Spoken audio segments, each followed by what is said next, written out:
We're now live on YouTube, Chair. Right, thank you, Ed. Well, we have just a minute to go because Councillor Markham will, Mary Markham might be, well, she will be late, but she's only a few minutes. But we've just got about 30 seconds to go, I think. I don't think there's anybody else that's going to join us from the committee, I don't think. Good evening, Matt.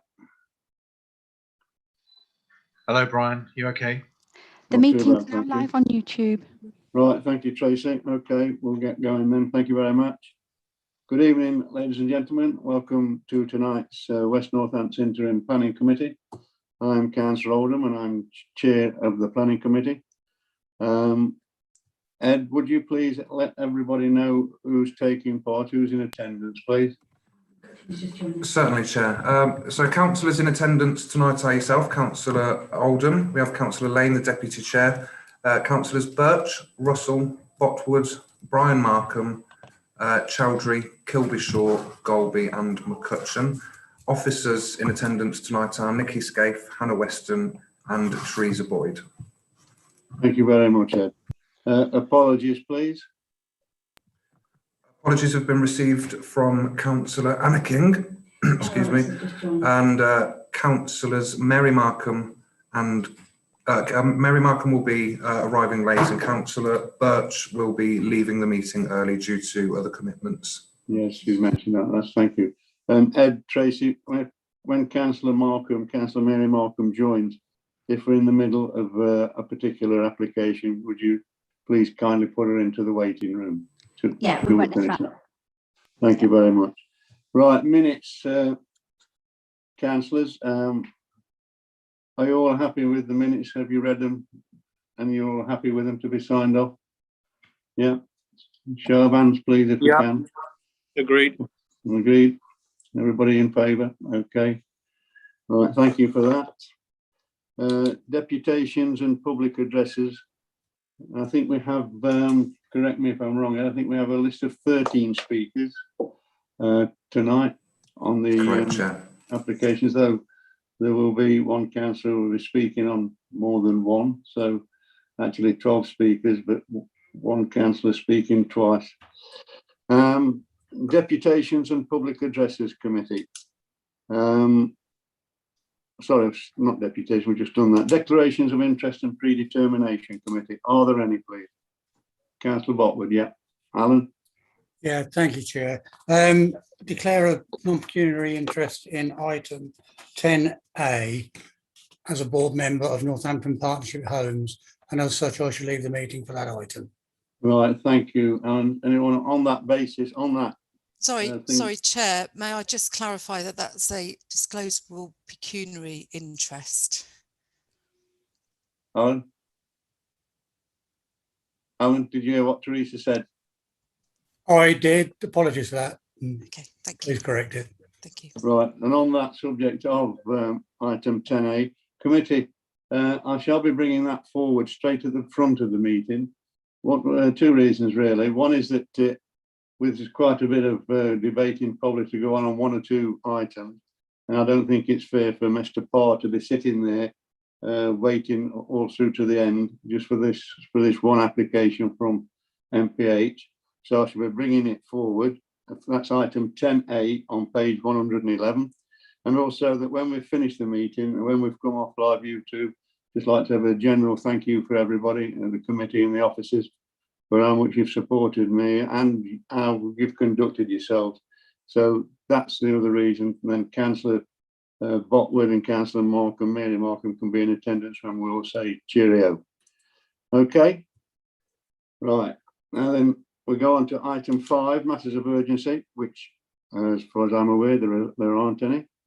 So item 6 on the agenda on page 11, list of current appeals and inquiries. Nikki, I believe this is your report. Would you present it to us, please? Thank you, Chair.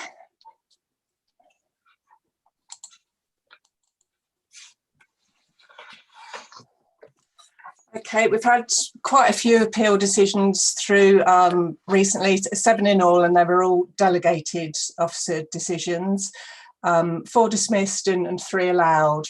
I won't go through all of them. I'll just highlight a couple of decisions. One of them was for the King David Public House. Some land to the rear is seen in red here. The application was for the construction of 2 semi-detached dwellings. Just take you, so that was the site layout here. There'd actually been a previous application to convert the public house to residential flats. So the application was refused due to the size and scale of the dwellings. If I just take you back to the plan, most of the character of the area is predominantly with properties set back from the road frontage. The 2 dwellings were proposed to be quite close to the footway, so it's uncharacteristic of the overriding character within the area. Also, with regards to the scale and height of the dwellings, I'll just take you back to the site plan again. So 2-storey dwellings, but it was the relationship with windows to the rear of the flats here that the properties would be visually overbearing and intrusive to residents of the flats. And also that the flats would have direct overlooking of the proposed occupiers of the houses as well. In terms of access, there were 2 driveways proposed either side of the dwellings. You can't quite make it out on this plan, but there's actually a bus stop just within the vicinity of the site here. So again, it was considered there was poor visibility and conflict with the bus stop being in close proximity to the driveway exits. Essentially, the appeal was dismissed, and the inspector essentially agreed with all the points and reasons for refusal on that one. I haven't got any plans for the next one, but it's just one to note. It was an appeal for 25 Beaconsfield Terrace. That was for a change of use from a dwelling to a house in multiple occupation for 5 occupants. Again, that was refused under delegated powers. The issue with that one was that there was no parking. So we reverted to the guidance in our houses in multiple occupation SBD in assessing whether the site was in close proximity within 400 metres of bus stops and facilities. This one was marginally over, so we took the view that we'd have to refuse it. But the inspector was of the view that it was only marginally, it was only 30 metres over, and that there was no objection from highways that appeal was allowed. And just one other appeal. This one was at 32A Millway. It was for the conversion, you just see in red there, conversion of an outbuilding to a 2-person annex. The main building, 32A, is an existing care home, and this was intended to provide a essentially self-contained annex ancillary to the care home. The issue with this one was considered to be that there's quite a narrow driveway serving both the care home and a number of properties to the rear. So it's considered to be a highway safety issue in terms of increased use and intensification of the use of that quite narrow driveway. The inspector acknowledged that there'd be an increase in residents, but didn't consider that the intensification would be a significant detriment to highway safety. I think that's all I'll report on, unless members have got any other questions on appeal decisions. Thank you, Chair. Thank you, Nikki. On that note, committee, does anybody have any questions to ask of the list of appeals and determinations, please?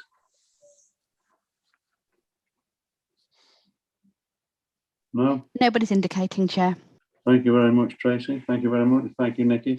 So we'll then move on, committee, on to item 7, other reports, which there aren't any. So we'll now come to the main event of the evening, which, as I said to you before, I shall be starting with 10A on page 111, which is a Northampton Partnership Homes application. So, Alan, you'll have to go into the waiting room while we discuss this one. Thank you. This is a demolition of 4 garages and construction of new communal car parking for 24 cars at the Briars in Briar Hill. Nikki, this is your report. Would you present it, please? Thank you, Chair.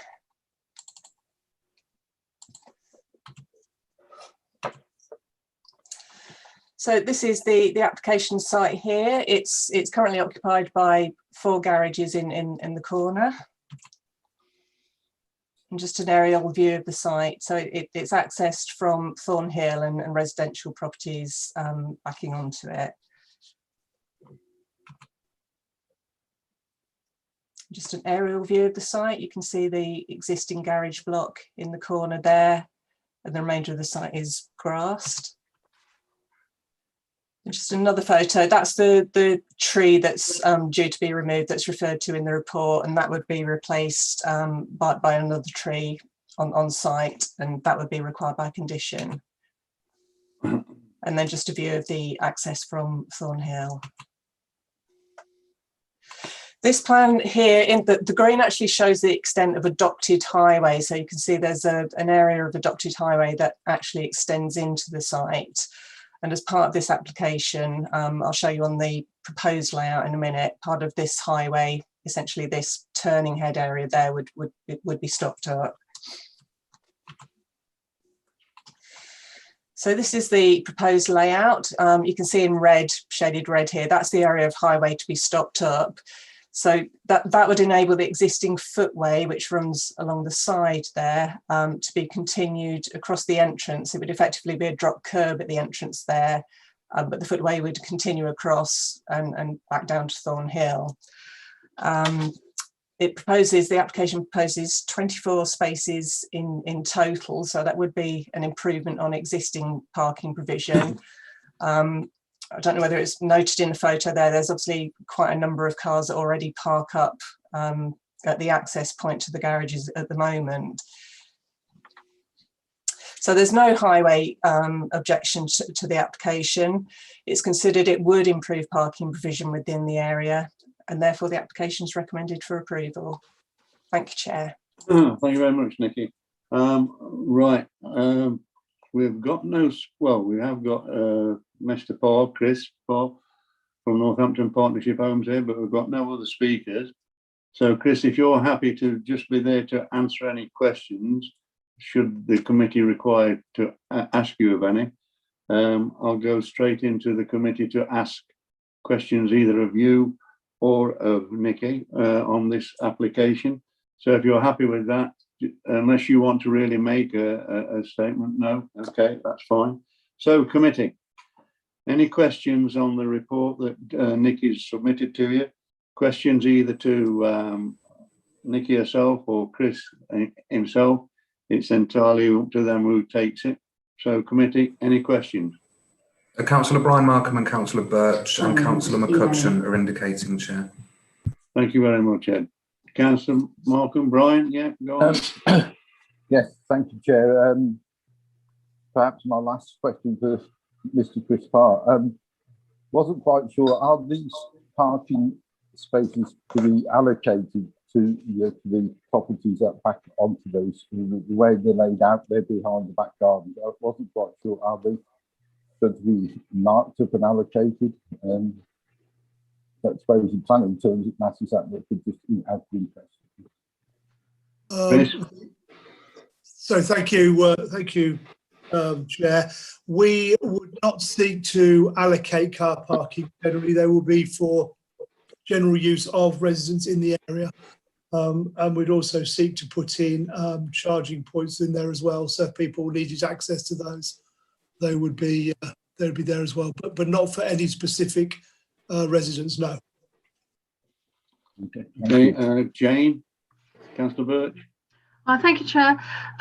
Chris, maybe you could let us know what sort of security there will be. Will there be lighting, security for the parked cars, and also security for the residents whose fences and back gardens back onto this parking space? Chris, if you want.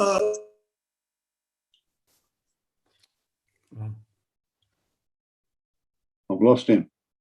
Yeah, I've lost him. Am I back with you now? Yes. We are not planning to make, or we have no plans at this stage to make the car park secure so that it can be available for general parking use. We would like the area certainly as a deterrent, but to fence the car park off, I think would probably be self-defeating to a point, because there are general people in the area who would seek to use it, not necessarily just the ones that back onto that area. All right. Okay. I've seen you, Catherine. I'll come to you in a moment. Arthur has had his hand. I'll come to you, Catherine. I'll see you. Councillor McCutcheon, Arthur. Okay. Good evening. Am I hearing? Yes. I can't now, Arthur. I could hear you beginning. Yeah. Try it again. Okay. I got you now, Okay. Arthur. Yep. Yeah, your dulcet tones are ringing loud and clear. Yeah. First of all, how is there a limitation on the height of the garden fences backing onto this area? What I'm considering here is the sort of casual supervision that would be given from at least the upper rooms, upper story of surrounding buildings. And if that is secure, if there's a limitation on the height of the fences at the bottom of their gardens, then that would make it more secure. In answer to that, Councillor, the rear fences, those properties which are under the ownership of the of MPH, they would have standard 6-foot fences to the rear of them. Right. And anything above that, I think Nikki can help me on this, but I think it would be a planning application anyway if they had to be higher than that. But currently there'll be standard 6-foot fences. Thank you. And the another question that I have is, are there any particular reasons for not, when you're undertaking this particular improvement, for not having electrical charging points on every one of the parking spaces? No, there isn't really. It's basically we work to the planning conditions that are that we are obliged to work to. I would suggest to the committee it might be an idea to pass that at this time, for the obvious reasons. Well, thank you. Thank you, Arthur. Councillor Russell, Catherine, yeah. Thank you for this. The driveway that gives access from the main road into the area where the development is to take place looks quite narrow, and quite often you'll find that people who don't live there in the new development will park, and I'm just wondering if it would block access to the residents, or is it wide enough for 2 lanes of vehicles? I think we can get 2 lanes in there. That is adopted road currently, of that road, that feeder road anyway. These additional car parking spaces are to the rear of existing properties that are some 30 or 40 years old. So it's not for new houses, it's additional to existing. So our view is it will actually reduce the amount of cars that are parked on that road, because at the moment people do park there because they have nowhere else to park. That still won't stop others who are driving around looking for spaces to park their car there. No, you're absolutely right. You're right. We're hoping there may be sufficient for general use. Okay, thank you. Thank you for that. Well, there's no one else got any questions. Nikki, did you want to come back on anything that's been asked? Thank you, Chair. Yeah, just in terms of security, the police were consulted and raised no objections. They did advise that it's not ideal to have car parking behind rear fence lines, but that the space already exists, and this will provide more parking spaces, which in general will tidy up the area in terms of parking, because it's quite random parking and overcrowded in the area. So they considered that benefit outweighed. In terms of fence heights, anything more than 2 metres in height would require planning permission. Thank you, Chair. Thank you, Nikki. Right, no other questions. Thank you, Chris, and thank you, Nikki, for dealing with any questions. Comment. Comment. Anybody got any comments, members?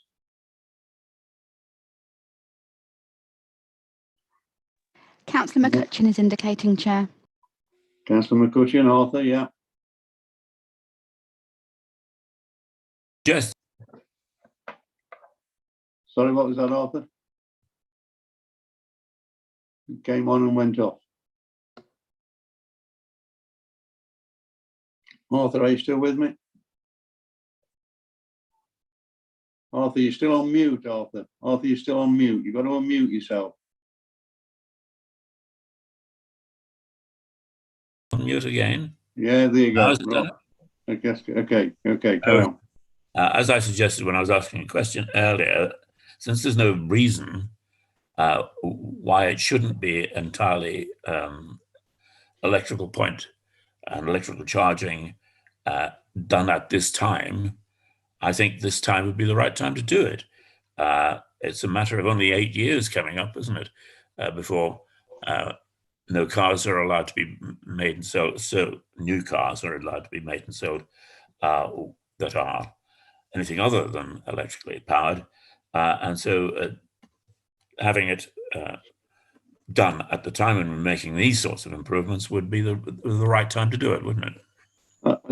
I see the point, Arthur, but it's like we've always said, I don't see any argument against it really in principle, but we're always having to judge the application as what we've got in front of us. I don't know when we can negotiate or say something at meeting, but I don't think we can. Can we? Chair, sorry, can I just come back on that point? Just to clarify that in terms of the EV charging that's being provided, it does comply with the planning requirements in terms of our parking standards. So we couldn't require them from a policy point of view to provide any more. Thank you. Yeah, but something it could be done in the future, but no, I don't think anybody will get to it, but we'll have to judge it, Arthur, on what we've got in front of us, which is a start, and I think it's an improvement. But myself, Councillor Lane, Jamie, yeah. Yeah, I want to propose that we accept the officer's recommendation. Thank you very much. Do I have a seconder? Councillor Russell, Catherine, thank you. So can I ask for a vote? All those in favour that we accept the officer's recommendation, please?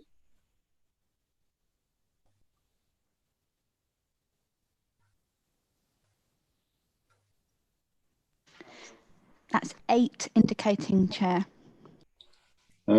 Anybody? There's mass there and down the corner. 8 or 9, is it? Anybody against? No? No abstentions? One of the councillors hasn't got their video on, so we couldn't work that one. We couldn't count that one. Who was that? Who's that? Own up. That was 8, Chair. 8. Okay. Then it's approved anyway. Okay. Thank you very much. Councillor Botwood has left the waiting room, but we now have a member of the public. Now he's come back, yeah. I will let them in. We're back to 9. And is there any... I can't readmit Councillor Botwood because he's no longer in the waiting room. So I can't admit him.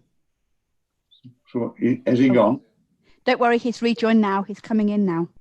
Is there any sign of Councillor Markham, Councillor Mary Markham? No, there's nobody else in the waiting room at all.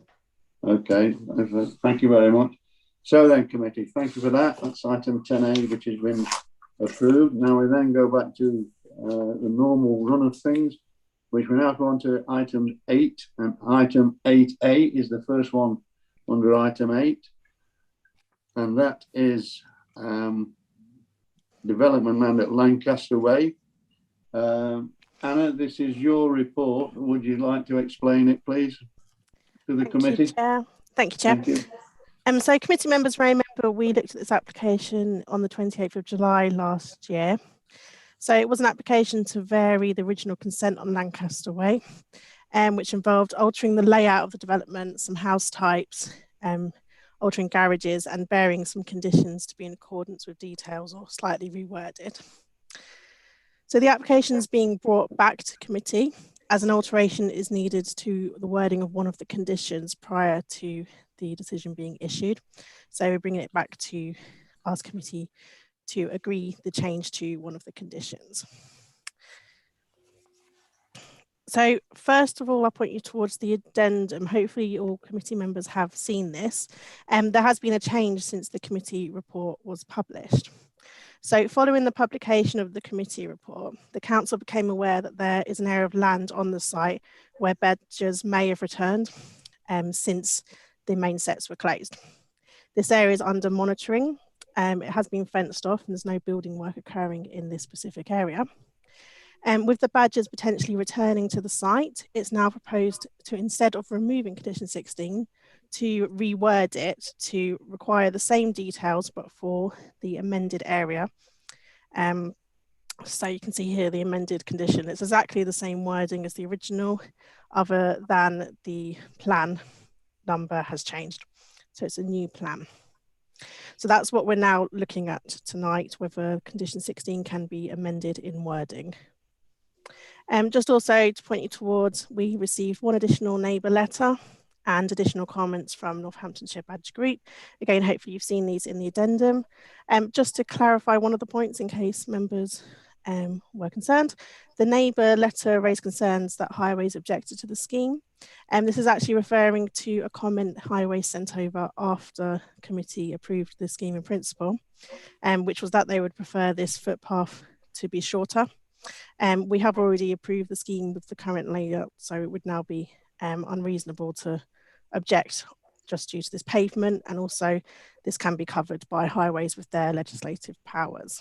But just for clarity, that is what the highway concern was. So just to remind committee members of the application.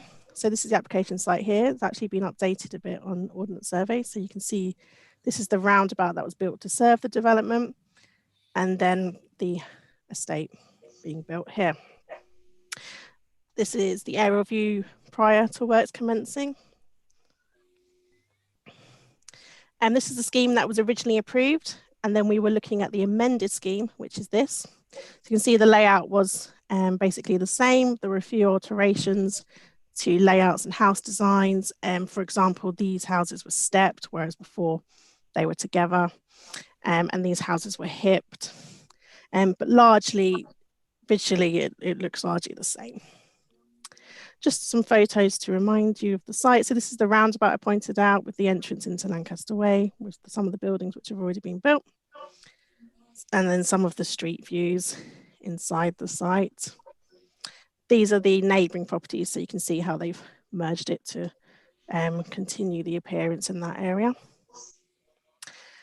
So the application 2019-1277, which is the one under consideration tonight, it was approved in principle by committee on the 28th of July last year. It included a condition 16, which required no works to occur within this area until either a licence issued by Natural England was shown to the planning authority, or a statement from their ecologist was provided saying one wasn't needed. So a licence wasn't needed.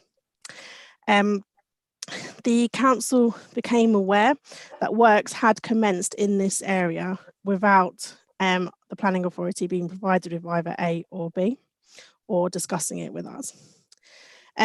We have subsequently been provided with the licence, so the developer did get the Natural England licences before doing any of the works, and they just didn't show them to the council. As such, whilst undertaken in the wrong order, the developer had complied with the requirements of the condition insofar as licences had been attained from Natural England as required by Part A of the condition. These were obtained before any works were made to close the sets, and the sets were subsequently closed. However, since this time, earlier this year, badgers were suspected to have dug new holes on the northern boundary of the site. The police and Natural England have been involved in the investigation of this, and there is a section of land, a new section, which is fenced off on the site whilst badger monitoring occurs and whilst they discuss with Natural England a new licence. A new licence is likely to be needed from Natural England to close this set. And as such, it's considered appropriate to retain condition 16, but for this to be updated for the new section of land where the badgers now are, as opposed to where they what used to be but are not anymore. The council's ecologists have been consulted on this and are happy with the amended wording and amended plan for this condition. It's also been discussed with Natural England, who advise that as current they have no legal involvement in the site. So the only change to the scheme from when committee last assessed it is the slight alteration to condition 16. And the only change to that is the section of land being protected. And this is because there's a new location where badgers may be on the site now. With no objection to this change from the council's ecologist, and with the area in question being that observed by the Wildlife Police and Natural England, it is considered that the amendment of the condition is acceptable and would assure appropriate licences are gained from the relevant authorities before undertaking works in this area. It is worth noting that the Wildlife Police and Natural England have powers outside of the planning process to further protect badgers. However, this amended condition would assist in providing further protection. It is therefore considered that the amended condition would provide the protection that we need at this stage, and it is recommended that the amended condition be approved by committee. Thank you. Thank you very much, Hannah. Right, well, we have 3 speakers on this application committee, and I'll call them in order that I've got them. I'd like to call upon Councillor Emma Roberts, please. She'd like to come forward and make her statement. Emma, are you with us? I am, Chair. Thank you, Chair. Thank you, committee. If you just, Emma, just interview. Sorry, let the Democratic Services Officer let you know in what capacity you speak, please, just for the record. We know, but just for the record. Appreciated. Councillor for Delapre and Briar Hill Wood, as was. Thank you. You've got 3 minutes, Emma. Thank you very much. Thank you. Bringing this application back before committee actually presents the committee with a new decision to make. Whilst the emphasis is placed on chair, but he's getting hold of the chair. Hang on. Emma. Sorry, Tracy, I can hear you. Can we start again? Is that all right? Yeah. Start the 3 minutes again. Yeah. Okay. Thank you. Thank you very much, Chair. So bringing this application back before committee presents the committee with a new decision to make. Whilst the emphasis is placed on the amendment to the condition in the officer reports, it's right to make it clear to the committee that you're considering the whole application here, and if you were minded to do so, you can refuse permission. After all, there have been material changes and we need to discuss those. The decision notice has not yet been issued by the planning committee and you can change your mind. NCC Highways have subsequently responded on the 7th of August, as Hannah stated, that after consideration of the application, that the plan presented in the new plan that they objected to initially, they're not happy with that build. The developer has built to the wrong plan, which means we should have a new plan presented with this application, and you haven't had that plan presented to you. It is a material change, and it is therefore a material change for consideration. The flood prevention work should have been completed before first occupation, and we now have occupation on the site. There's no evidence presented that shows that the measures that were needed have actually been implemented, and that area has been hard serviced before the previous application. This is now back before you and it should be a material concern to you. The condition, which is the subject of removal, or as it was before, but now amendment, and I'm pleased to see it's an amendment, not removal, as I would have objected fully to any removal. I welcome the decision to amend it, but we should be clear that we've got evidence that's been followed up by the wildlife police that shows that the badgers, as predicted previously, have dug back in. The area is not clear of badger activity. This was expected and must be mitigated for with a much stronger condition now that the committee are aware of this information. I would welcome a condition which allows for coverage of the whole site with these powers and not just the ring-fenced area. The badgers could actually dig in anywhere on site, and there's much evidence that they return to their home. Any condition here should include an ongoing duty to discharge which lasts until the development is complete, or at very least until the first occupation of the property is within the plan that Hannah referenced. Incidentally, we've never seen a method statement referenced within the other conditions within the plan, and it would really worry me if the condition isn't strong enough to cover this.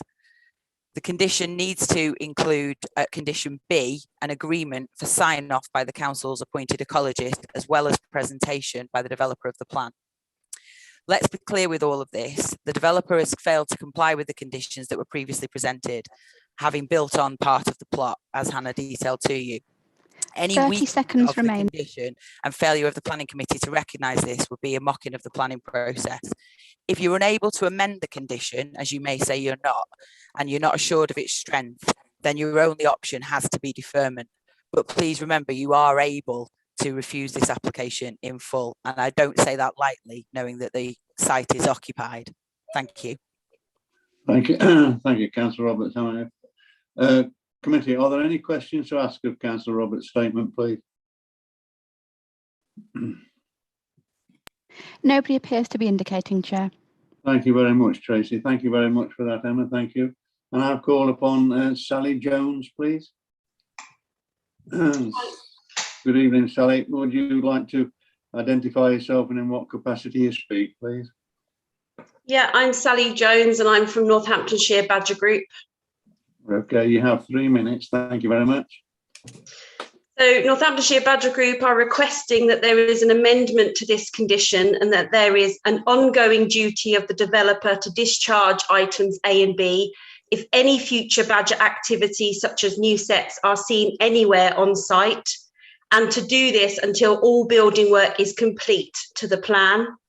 Unfortunately, exactly what we said would happen has now happened, and badgers have definitely, because I've seen it myself, redug set entrances at their original main set location.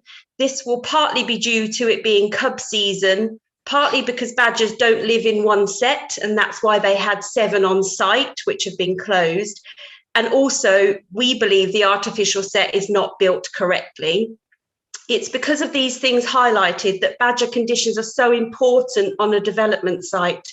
There has been consistent failure to take the badgers, a protected species with a material consideration in the planning process, into account on this site, and a total disregard for them and their welfare.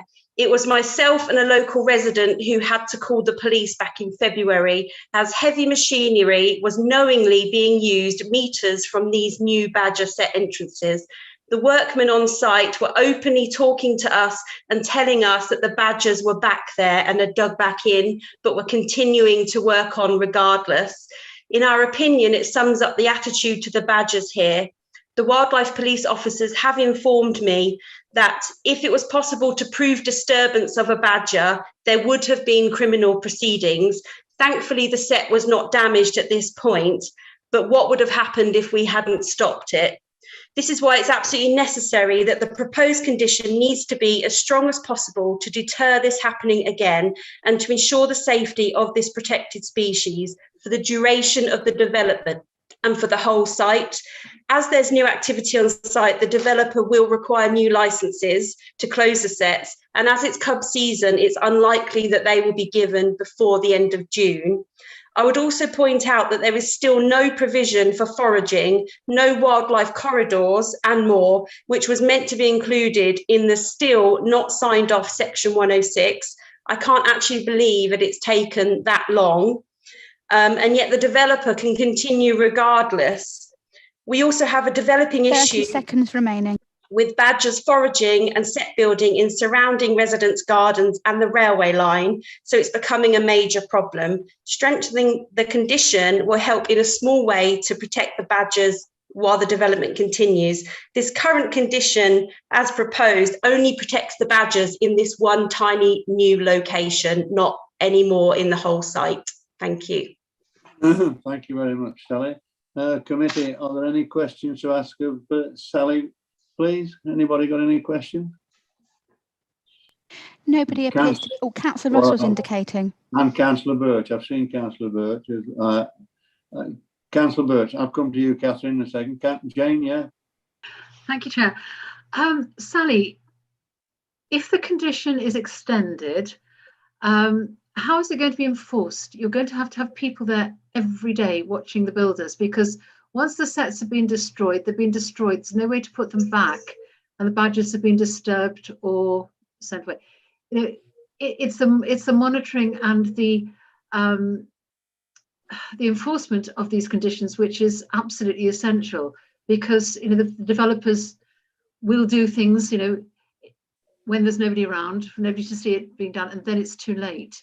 So you're relying on the conditions, but also what's going to make sure that those conditions are enforced and adhered to. I would say there's no point having any badger conditions ever if that's the way it is, isn't it? Developers could destroy sets willy-nilly all the time. So having this condition is actually the only bit of protection that the badgers have got on site. They've had no protection at all for years. If it wasn't for residents who do keep a good eye over, I must say, and do inform us, if it wasn't for them over the years, it could have been catastrophic for badgers. We could have had crimes committed and badgers' deaths. If it wasn't for the residents and the badger group stopping the developer going in on the very first day with diggers and then 7 sets being found when they were being told that there were badgers there already, it's these conditions that add some credence to the fact that they should be adhering to it. And, hopefully any decent developer would know that they've got this badger condition and they should be adhering to it. But it's all we have, isn't it? Can I have a quick supplementary, Chair? Yes, please. So the residents have full sight of the building that's going on, and they do keep regular watch on things, because it's down to the residents really to alert everybody, isn't it? Because they're there all the time. Yeah, I mean, a lot of the residents can see into the site. It's residents surround the site basically, and a lot of them are quite angry at how the badgers have been treated on that site, so keep an eye out for us. Okay, thank you. Thank you. Councillor Russell. Catherine. Thank you. Thank you to Northants Badger Group for everything it does, and thank you for speaking to us tonight. What do you see as an alternative, or what is an ideal situation that you will want in this situation? We're so far down the line. I fear, and I don't say this lightly, and I've said it before, I fear for this badger clan on site. We knew there were about 13 badgers. They had 7 sets. Badgers don't live in one set. That's a fact. They've now got 1 artificial set. So what is happening is what we predicted, and what happens on so many sites. They're trying to build new sets, particularly as it's cub season, so they can live in a natural way. Because so much has been built, and this is what we said at the last planning committee when we talked about this last summer, we were desperate to get some corridors which were meant to be put in, some foraging space and space for badgers to live naturally and have natural behaviours. So we would ask that that is enforced, and that we have this corridor around the site as was planned. The ecologist assured us that that was going to go in at the last planning committee on this, so I can only hope that is going to happen, because if that doesn't go in, it is not just us saying, oh, let's look after the badgers. This is about future problems for residents on site and around the site. We're already seeing it, and the site isn't even finished yet. Thank you. Councillor McCutcheon. Arthur, did I see your? Yes, go on, Arthur. Yeah, go on. You got to unmute yourself, Arthur. Arthur, that's Have I done it? Yeah, go on. Okay. The interest that I've got in this, the strongest interest that I've got in this, is the way in which the provisions that the planning committee has put down for this have been flouted, and I think I'm actually quite angry about that. And I think we need to pass whatever amendments or actual resubmissions are necessary in order to make this happen, because I don't think that the way in which this has been conducted is at all proper. I'm a country boy by origin, so I'm not down on badgers, as it were, but I'm not nice necessarily on their side either. But what I am certainly on the side of is making sure that developers stay by the rules that they're given. And these ones clearly haven't done so. And I think we ought to pass whatever amendments we can in order to make them do the right thing here. Right. Thank you, Arthur. Anyone else? Any other members got any questions? No? Councillor Brian Markham's indicating. Councillor Markham. Brian, yeah. Thank you, Chair. I agree with Arthur McCutcheon. Martin. Just, I understand the need, I think, to say, well, it's no good protecting one little bit of land during development because the badgers will move somewhere else. Brian, I'm just cutting across you, Brian. Is this a question to Sally or what? Because question to Sally, yes. Sally suggesting that we need to protect not just that one area of land with the amendment, because, and I understand that, I think, because they during the development they move on site. But Sally also made the point, and it came up at the last meeting, the need for foraging areas and corridors for the badgers wherever they live, on the site, next to the site, around the site, in the future, to be able to move about the area.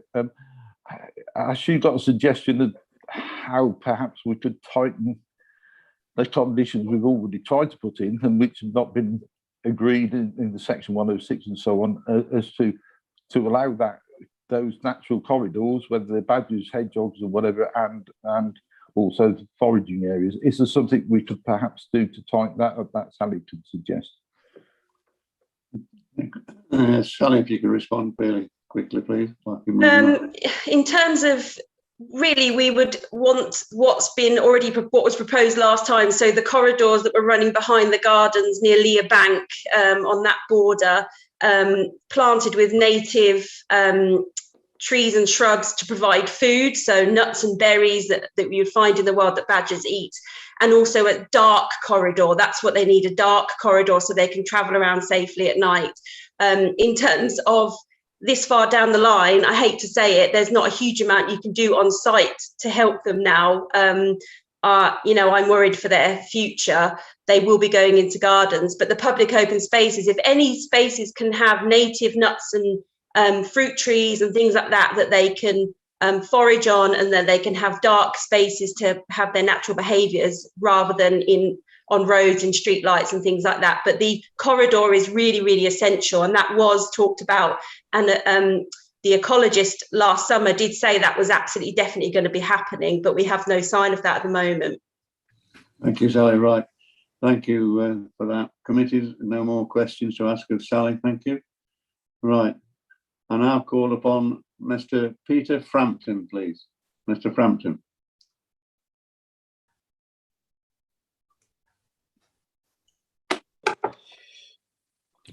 Thank you, Chairman. Yes, you should just identify yourself, Mr. Frampton, and in what capacity you speak, please.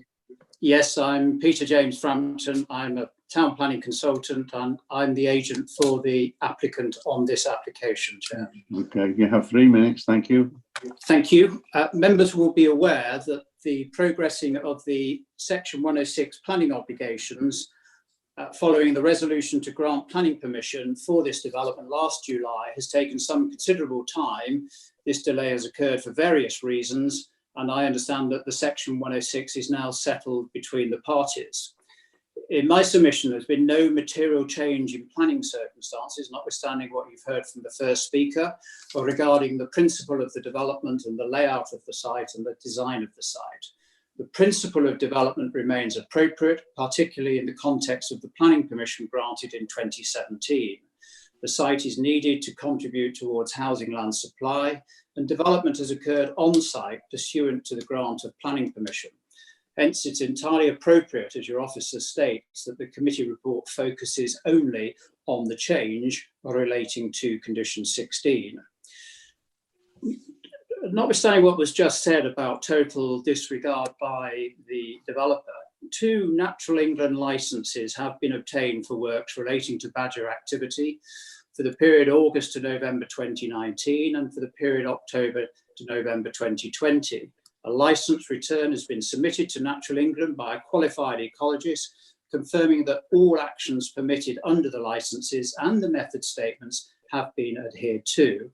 Hence, the provisions of condition 16, as proposed to be imposed on the grant of planning permission, have been addressed, other than in the context of a specific area of the site, which is to be defined by the proposed condition as a replacement to condition 16.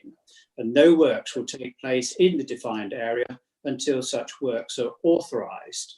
And the condition is very similar to the condition that was imposed on the previous, on the resolution in July.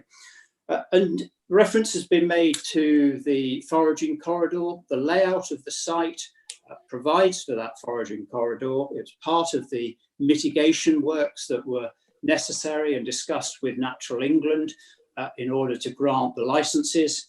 And of course, your own ecologist, your specialist ecologist, is satisfied as to the robustness of the condition.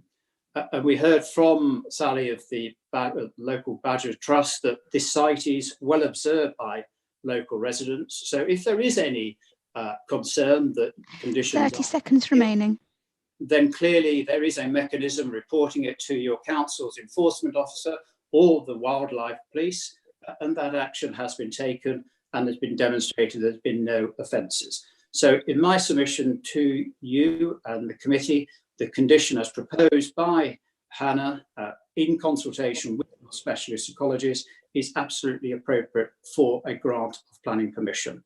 Thank you, Chair. Thank you, Mr. Frampton. I'll just open the committee up if we've got any questions to ask of you. Committee, any questions to ask of Mr. Frampton, please? Councillor Botwood's indicating, Chair. Councillor Botwood, Alan, yeah. Thank you, Chair.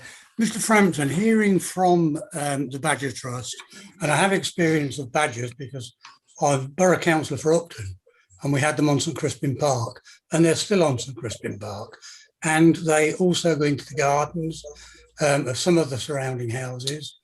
Can you assure me, because we're hearing two stories here, that the corridors, the foraging corridors that are proposed and were supposed to be in place have actually been installed?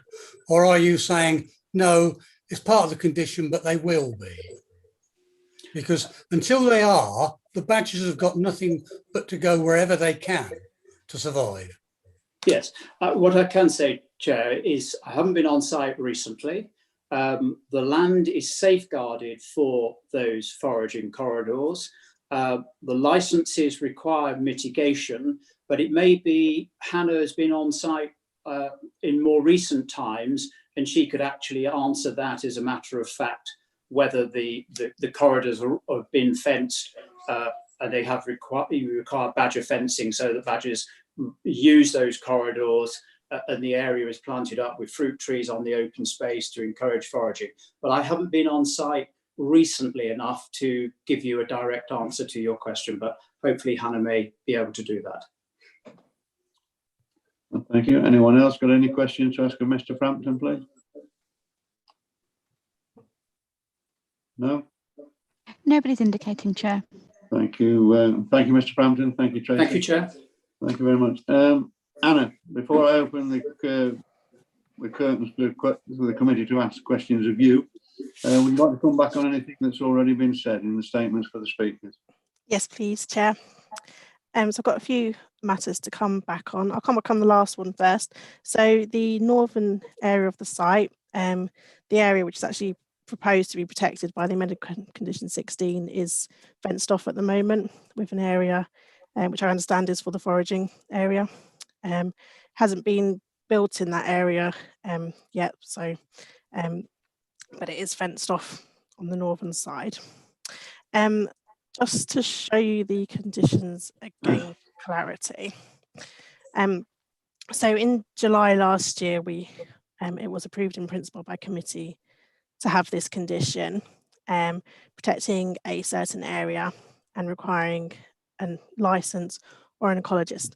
The reason for this was prior to works commencing. It's not to protect the site throughout the whole construction, it's just to say that works can start on a certain area, i.e. the badgers are not on the area when they start works. And that's the intention of the condition. So that would be the same now, the amended condition. Again, would require a license, well, to require them to provide us with evidence that they have got a license from Natural England, or a statement from the ecologist that they do not require a license. And again, the reason is to ensure that it's acceptable for them to start work in this area. And the reason for this condition is that the protection of badgers is primarily controlled by powers outside of the planning process. The original application, the 2012 permission, was not granted with any badger conditions at all, and they can still build that consent. So in this variation, we've had to be mindful that they can still build the original consent, which has no protection on badgers. But the amended scheme, we have introduced 2 badger conditions, as discussed in the previous committee. This is one of them, and it's to protect a certain area where there are known badgers and to ensure that they get what they are required to get by laws outside of planning, which is the consent from Natural England. Without this condition, they still need to get that consent from Natural England. That is controlled by legislation outside of the planning process, but this ensures that we know that they have got that before they start. We do have another condition, which was condition 17. When you viewed it last year, it will be shown as condition 16 on the report you've got before you, which requires them to comply with the badger method statement as well. But fundamentally, there's no change from when we looked at it last time other than this area, and it's whether we agree to change the area that is protected based on the knowledge that we know that the badgers are now in this area as opposed to the previous area. And again, just to reiterate, the protection of badgers is fundamentally controlled by the Wildlife Police and Natural England. The scheme does already have consent, and we are trying to add these conditions to try and add some protection, but we are limited as to what we can do because it does already have consent. But hopefully that's just clarified. This is the only change we're looking at from last year, is this area. Thank you, Chair. Thank you, Anna. Right, committee, it's questions to Anna. Anybody got any questions to Anna? Councillor Russell, I can see your hand up. Catherine, yeah. Thank you very much. Two questions, please. One is, what power does the council have, or the planning directorate have, if they discover that the building works are going ahead in a way that is likely or has broken any of the badger regulations that exist so far, either outside of planning or actually on the ground? And secondly, when is the section 106 going to be signed, please? Anna? Thank you, through you, Chair. Right, first, the power. So under the original consent, we wouldn't have any power. It's controlled by Natural England and the Wildlife Police. They are the authorities to regulate badgers and look after them. We have added the conditions 16 and 17. So the one we've just been discussing, and also the badger method statement compliance, to try and give us some control to be able to do some protection with the badgers. Now, it's still fundamentally the Natural England and the Wildlife Police who are responsible for protecting badgers, but this gives us some powers to assist in that alongside them. So with these conditions, we would be able to offer some assistance with that. With regards to the section 106, we were nearing signing when we became aware of this issue, which is why we've brought it straight to committee. So I can't give a precise date, but it is imminent, the completion of the section 106. Yeah. Councillor Markham, Brian? Thank you, Chair. Could ask Hannah a couple of points. First of all, back to the section 106, not signed after the negotiations going back to last July, but during that time, work has continued on site. Are we able at all to say, well, work should stop on site until that section 106 is, it's been agreed and ready to sign or sign? And the second point was regarding the changes tonight to that condition 16. So if we're suggesting, it mentioned one section of land previously, now it's suggested we change it and add another section of land because the badges are there. But next week they could be anywhere else that's not actually being built on at that time, or not already dug the foundation perhaps, or even there. Why can't we just say that section 16 includes all areas where badges are found during the construction period, during the development period? Why can't we just amend it to say something like that? That's the question. Right, Anna. Through you, Chair, if I answer the second one first. So the original one we looked at last year, the area was where there was a main set and it was the area surrounding that. The amended location is actually part of the same area, but slightly smaller, because the main set has been closed, but a new set has been built on the boundary. So the area that needs to be protected is slightly smaller because it's pushed up a little bit and because the set's moved northwards. So that's the reason. It is still fundamentally in the same area, but a slightly smaller area now because the badges have moved northwards. If you've been on site or if you've seen the site, they have largely built most of the site now. So there's not many places where construction works are still going to be occurring, where construction works haven't started and badges would move to. But that's the reason. It is the same area, but it's a slightly smaller area to take account of where they've moved to. The first question was about whether we can stop works until the Section 106 is signed. We have taken council opinion on enforcement action on the site. I don't know if Teresa wants to step in a bit on that one. Teresa, yeah. Could I come back, Chair, if I could, just back where Hannah said, lots of the sites developed, roads that developed, buildings are there.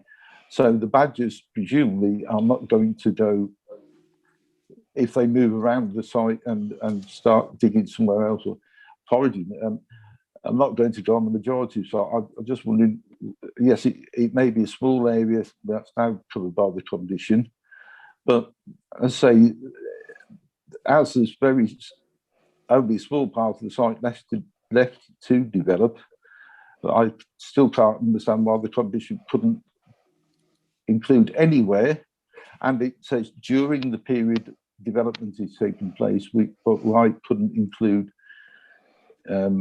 areas not so far developed until at least the Section 106 of foraging, and we find out where the end of the cub season, whatever, when the badgers find a permanent home, they've been kicked out their main set. Well, they will eventually presumably find a new home. At the moment, they're looking around, it seems to be. I still can't see why we can't tighten this condition a little bit further. Anna, before I back to Teresa. Yeah, if I come back on that first. So when we're doing conditions, we have to look at what's reasonable to control. Now, obviously, the original consent, they can build the whole development without any badger protection at all. And the scheme now under assessment is only slightly different to that.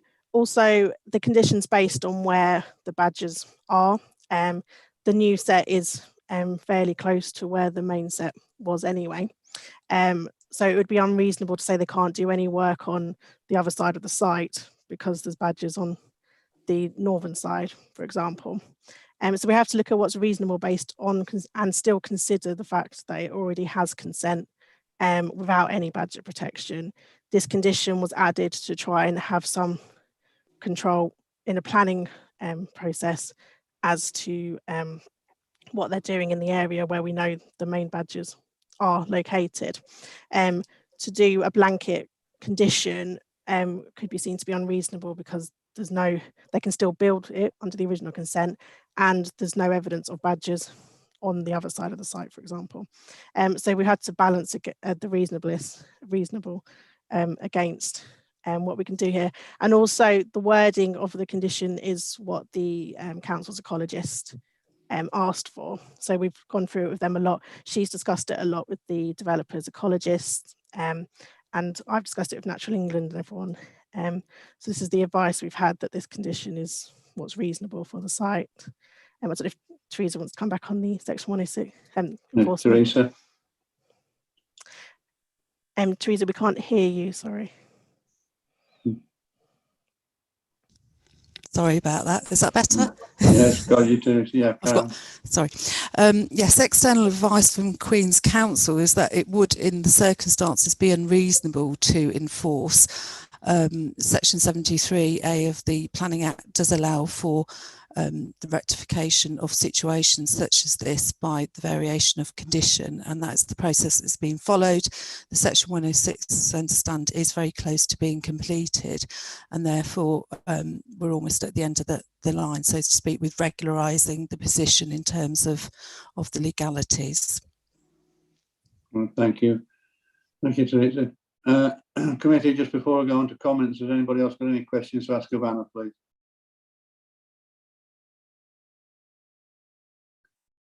I can't see anybody. No? Nobody's indicating, Chair. Right, thank you, Tracy. Right, committee is comments, please. Comments time. Comments. Councillor Golby's indicating. Councillor Golby, Matt, yeah.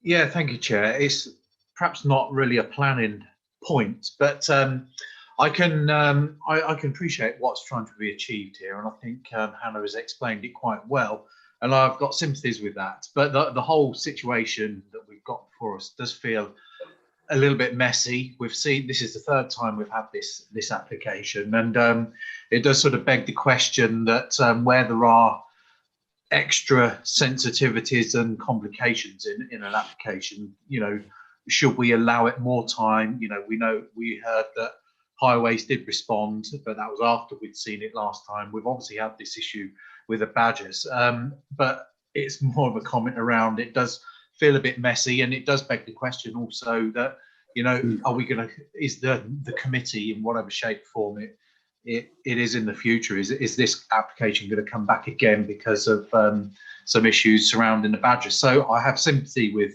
the application. I have sympathy with the comments that the likes of Emma made as well, and it just does feel, although I understand where Hannah is trying to get us to with this, it does feel that you know, it's a bit of a mess.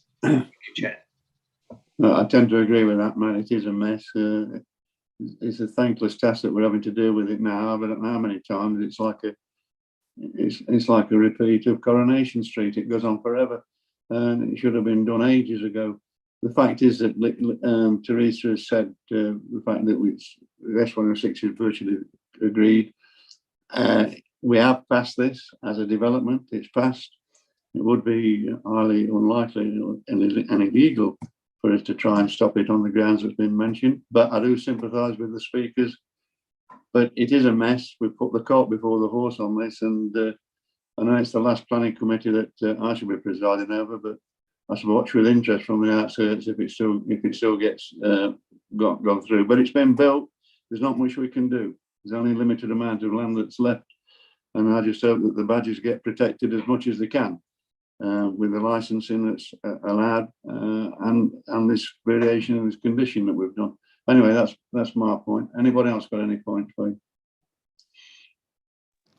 Nobody else is indicating, Chair. Right, thank you for that, Tracy. Right, committee, on this long and winding road we've been going down, the officer's recommendation is for this variation, and then we've gone through it. I'm not going to go through it again. You've heard all the aspects of it. I need a proposal that we accept the variation, even though it might be reluctantly, but do I have a proposer to accept the officer's recommendation on this variation? Councillor Botwood, Alan, thank you. Seconder, please. Councillor Lane, Jamie, thank you very much. All those in favour that we accept the officer's recommendation, please.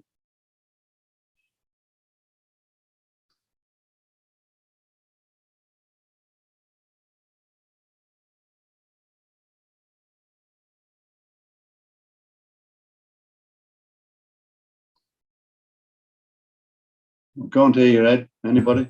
I count 7 hands in the air, Chair. All right. Anyone against? No. Any abstentions? 2 abstentions. Councillor Kimbershaw. So 7 for and 2 abstentions. Yeah. Correct. On that basis, this application is approved once again. Okay. Thank you very much. Councillor Mary Markham is just joining the meeting now. Thank you, Tracy. Thank you very much, speakers and the committee and officers on that debate, lengthy debate. Good evening, Mary. Before we start, I have to go back to agenda item 4 and ask, have you got any declarations of interest and predetermination? And you can leave MPH out, Mary, because we've already dealt with that. Good evening to you. Good evening, Chair. Apologies for being late. No, the only item I had was NPH that's already been. That's right. Heard. Okay, good to see you. Thank you very much. Right, committee, we're going on to item 8B on page 53. But before I go on into that, I'd like to let you all know, if you don't, that item 8D, page 87, which is Hood Street, has been withdrawn. So that will not be heard and debated at this committee tonight. That's item 8D on page 87. That's been withdrawn. Okay. Right, we go on to item 8B, committee. 8B is Howden's Joinery and Lilliput Road, Northampton. It's the outline application that we've discussed this before. And Anna, I believe this is your report again. Would you like to present it, please? Thank you, Chair. So committee members may remember we looked at this at the last planning committee on the 16th of March. It was approved in principle by members of the planning committee, subject to the completion of a section 106. So it's an outline application only. We're looking at access and principle, and it's for the demolition of the current building to be redeveloped for the same uses. Just a reminder, this is the application site. So an aerial view, so you can see at the moment it's a very large building on the site. It is vacant. So again, just to show how big it is. And you can also see some of the access points here. So you can see 1, 2, 3, and the 4th one's actually over here. And just some aerial views. So when we looked at it last month, they were proposing to close off one of the access points so that there would only be 3 access points remaining. Since the planning committee, they have decided to retain all 4 access points and to undertake improvement works to these to make them safer. So this plan shows the retention of all 4 access points and the works they've undertaken. So for example, on this one, this faint line is where the entrance is currently, but they would be widening it and improving visibility and safety measures. And that's reiterated on all 4 access points. So it's all about improving the site. Highways have been consulted and have raised no objection to the change. And they actually advised that it would be an improvement to the development to retain all 4 and improve the access points. So this is an indicative plan. So we're not considering this, it's not part of the application, but it does show how the 4 access points might be used in a future development. For example, here they're showing 3. It is only indicative, but it gives an example of how the site could be redeveloped to provide more usable spaces. So as part of that, we would be adding a condition requiring the access works to be undertaken to those improvements. There is also a slight amendment to condition 1, and that is just to add for each phase and within that phase to the condition.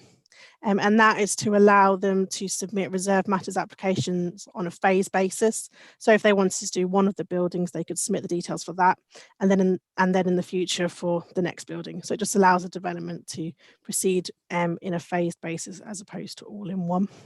So those are the changes from last time. So it's to retain all 4 access points with improvements, and then to amend condition 1 to be a phased approach. Thank you. Thank you, Anna. Thank you very much. Well, committee, there's no speakers on this application, so it's any questions are directly straight to Anna straight away. Are there any questions to ask of Anna, committee, please? Nobody appears to be indicating, Chair. Oh, Thank you Councillor very much. Golby is. Councillor Golby, Matt. I was yes? just going to say I'm happy to propose we accept the recommendations. Do I have a seconder? Councillor Lane, Jamie, yes, thank you. All those in favour to accept the officer's recommendation, please? 1, 2, 3, 4, 5. Oops.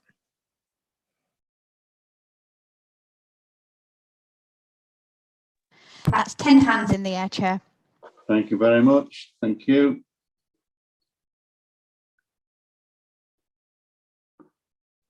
Right, committee, we now come on to item 8C on page 77.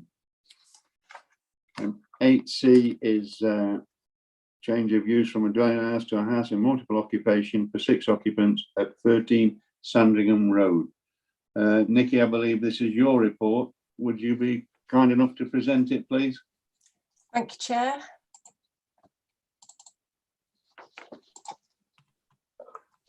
So just to note the addendum, it's purely a change to reference to one of the plans. That's the only alteration.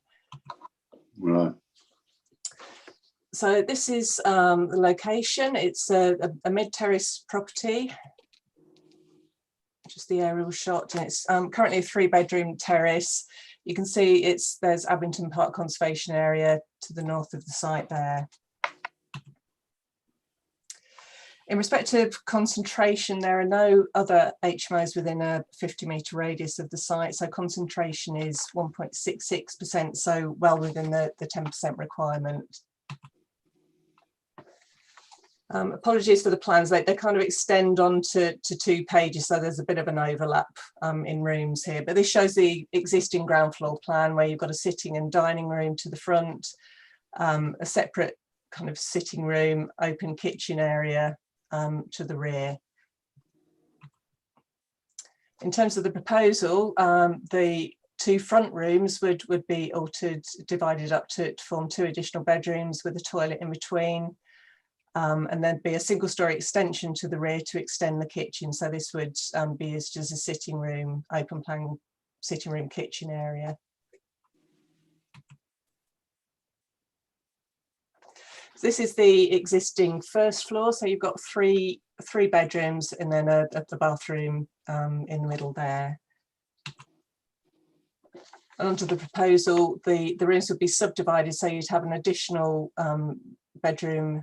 So 2 bedrooms at the front, 3rd bedroom, and then 4th bedroom at the back. There'd be a new shower room in between there, and then a separate bathroom and toilet. This just shows you the elevations of the property. So this area here, this is the 1-storey flat roof extension that would be added to the rear. And that's just a view from the side. You can see the extension there. This just shows you, gives you an idea of the site layout, so provision for refuse and cycle storage to the rear of the property there, and that would be required by condition.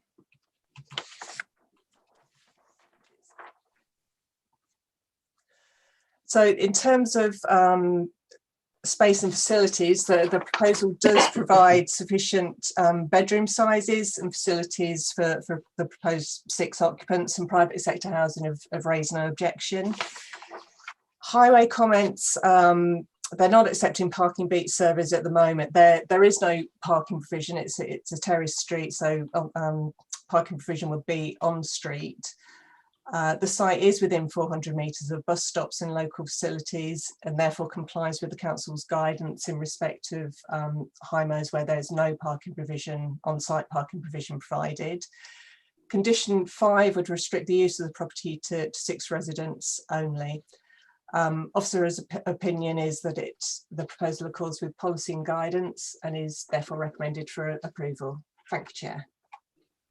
Thank you very much, Nikki. Well, we have 4 speakers on this application. I'll call them as on order of merit as I've got them. Councillor Smith, please. Councillor Smith. Thank you very much, Chair. So I'm Yeah, go on, Zoe. Yeah, go on. Sorry, I'm Councillor Smith. I'm representative for Abington. I'd like to speak against this application. Okay, I think if you look at the number of objections that we've received, it's really clear that there's a really strong feeling about this. As you know, this is an area with no residual parking. So although there hasn't been a parking beat survey provided, I think we know what it would say. We know that there's no residual parking capacity. I think the 6 occupants is a huge number of occupants for a 3-bedroomed house in an area that's designed for family housing. So I feel 6 occupants is really excessive and will really exacerbate the existing parking problems. They'll exacerbate issues with rubbish. And I think it's a really excessive number of occupants particularly. So I'd like to urge you to turn down this application. Right. Okay, Zoe, thank you very much.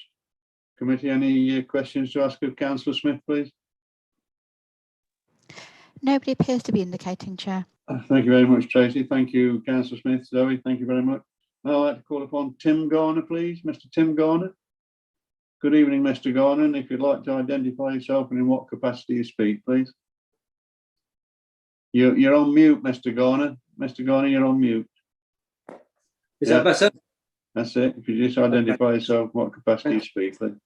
Yeah, my name's Tim Garner. I live at number 11 Sandringham Road, directly next door to the planned application. Okay, you have 3 minutes. Thank you.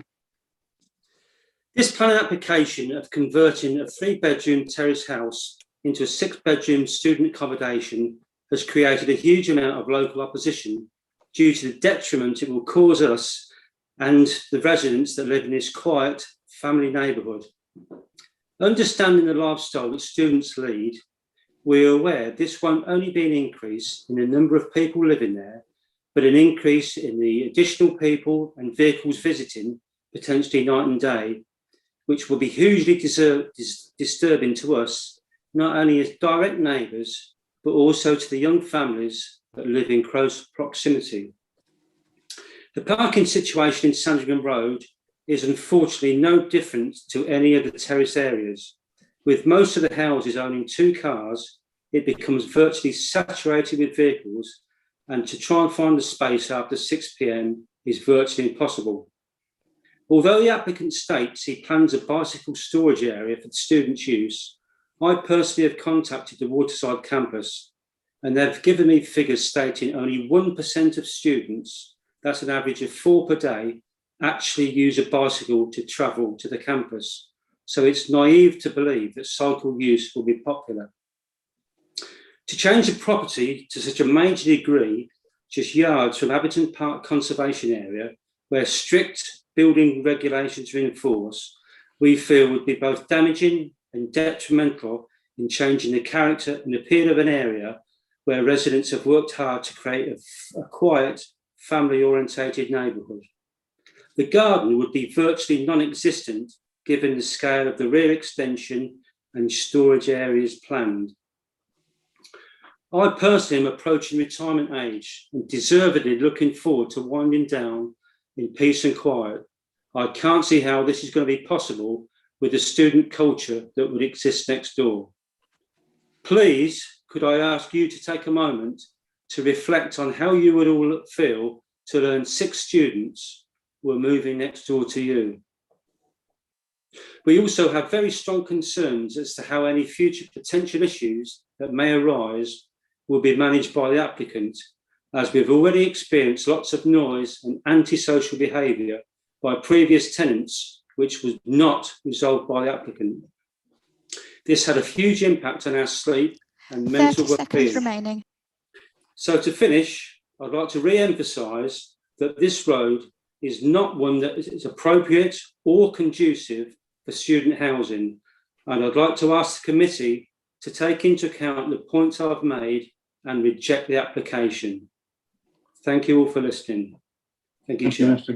Thank you, Mr. Garner. If anybody's got any questions to ask of you, I'll put it to the committee now. Committee members, do you have any questions to ask of Mr. Garner, please? Nobody appears to be indicating, Chair. Thank you. Thank you, Tracy. Thank you, Mr. Garner. Thank And you. I call upon Mr. Toby Wallace, please. Mr. Wallace, good evening. If you'd like to identify yourself and in what capacity you speak, please. My name is Toby Wallace. I'm a local resident. Okay, you have 3 minutes. Thank you.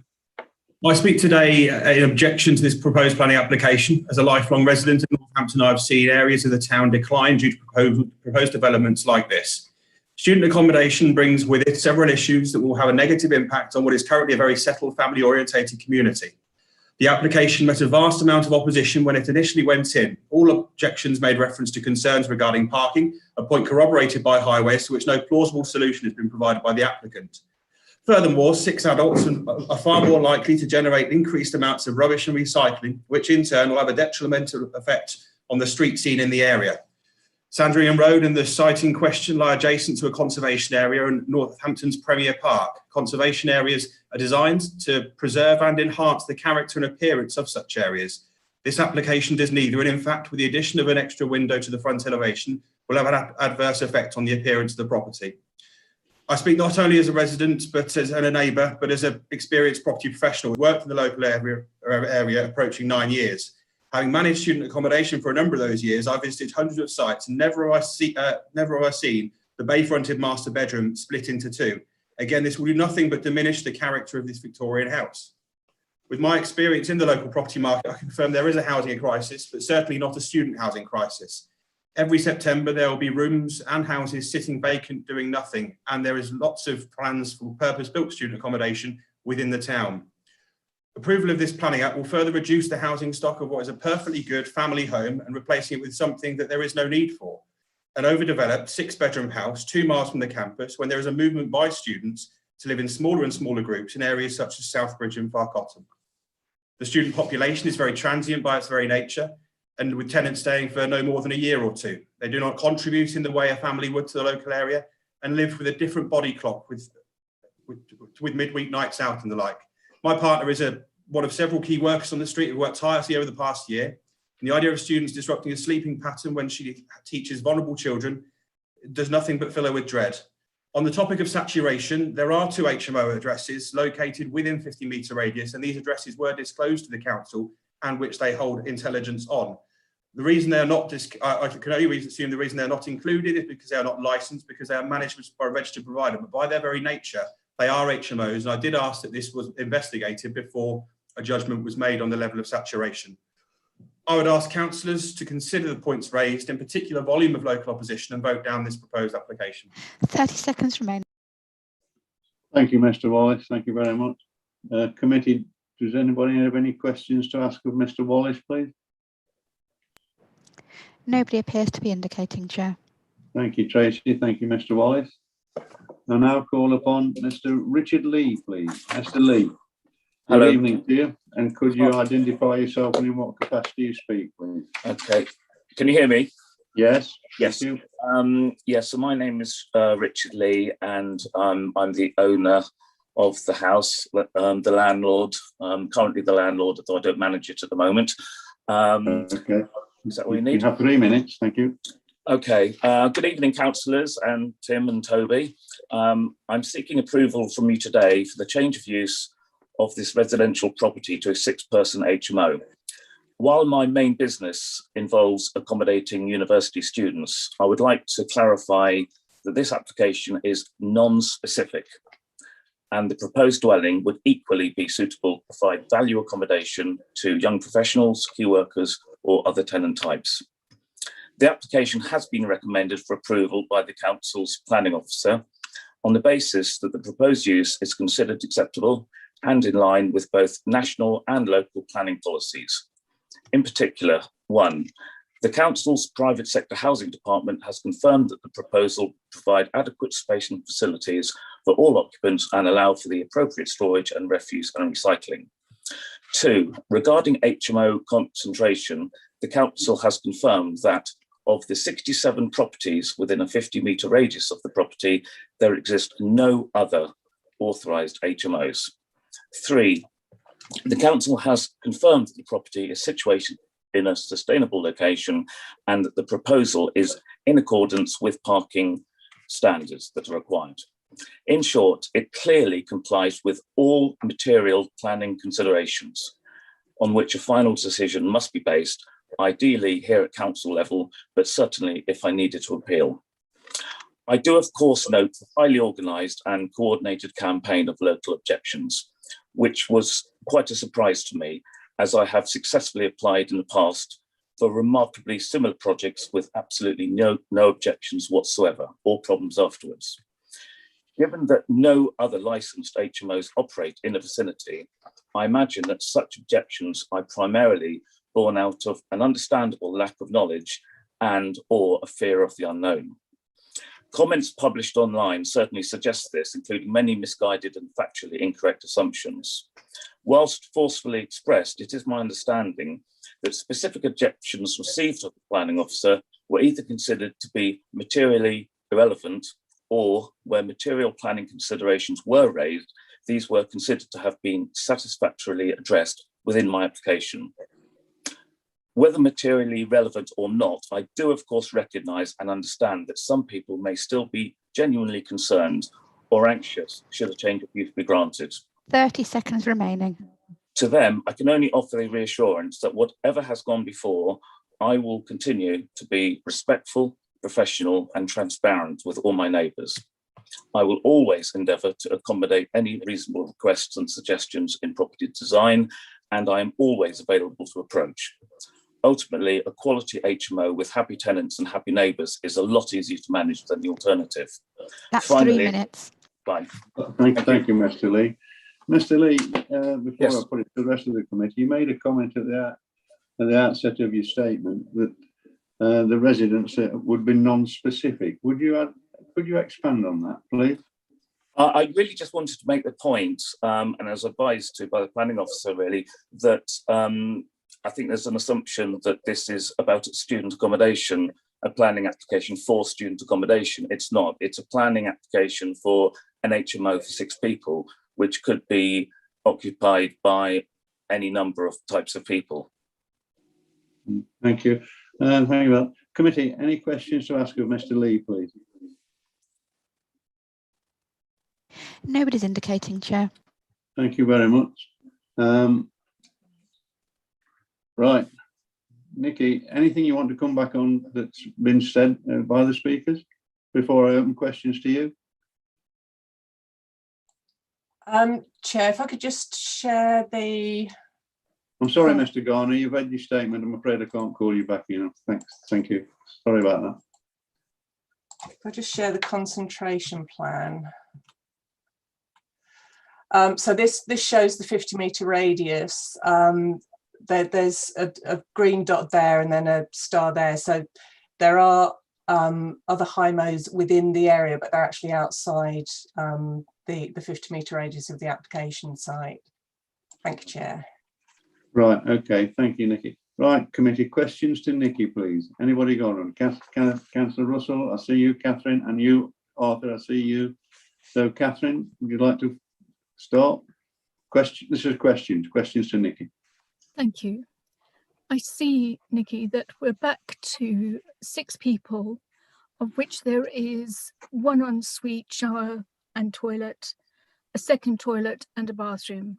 And it was my fervent hope that we would see an improvement in the style of housing or style of plans for HMOs.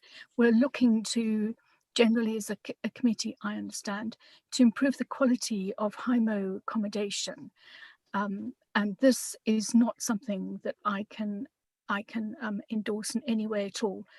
And I see as well that the kitchen is very small. Could you tell me what size the kitchen is, please? I know there's an extension request, but could you let me know what size the kitchen is, please? If I just share the screen again.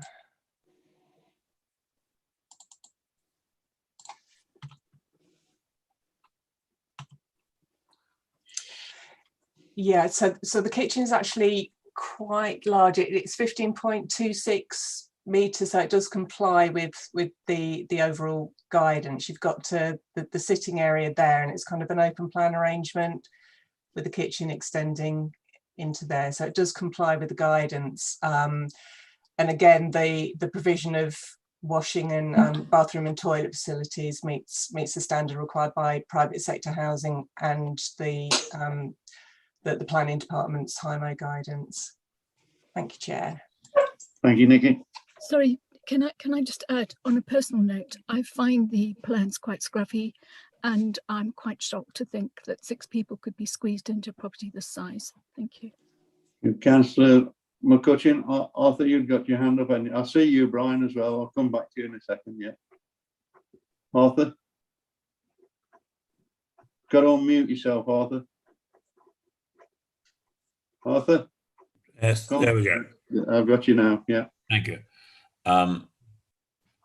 Points similar to what Catherine was making there, but I'm most unhappy about the front bedroom and the way in which that was divided.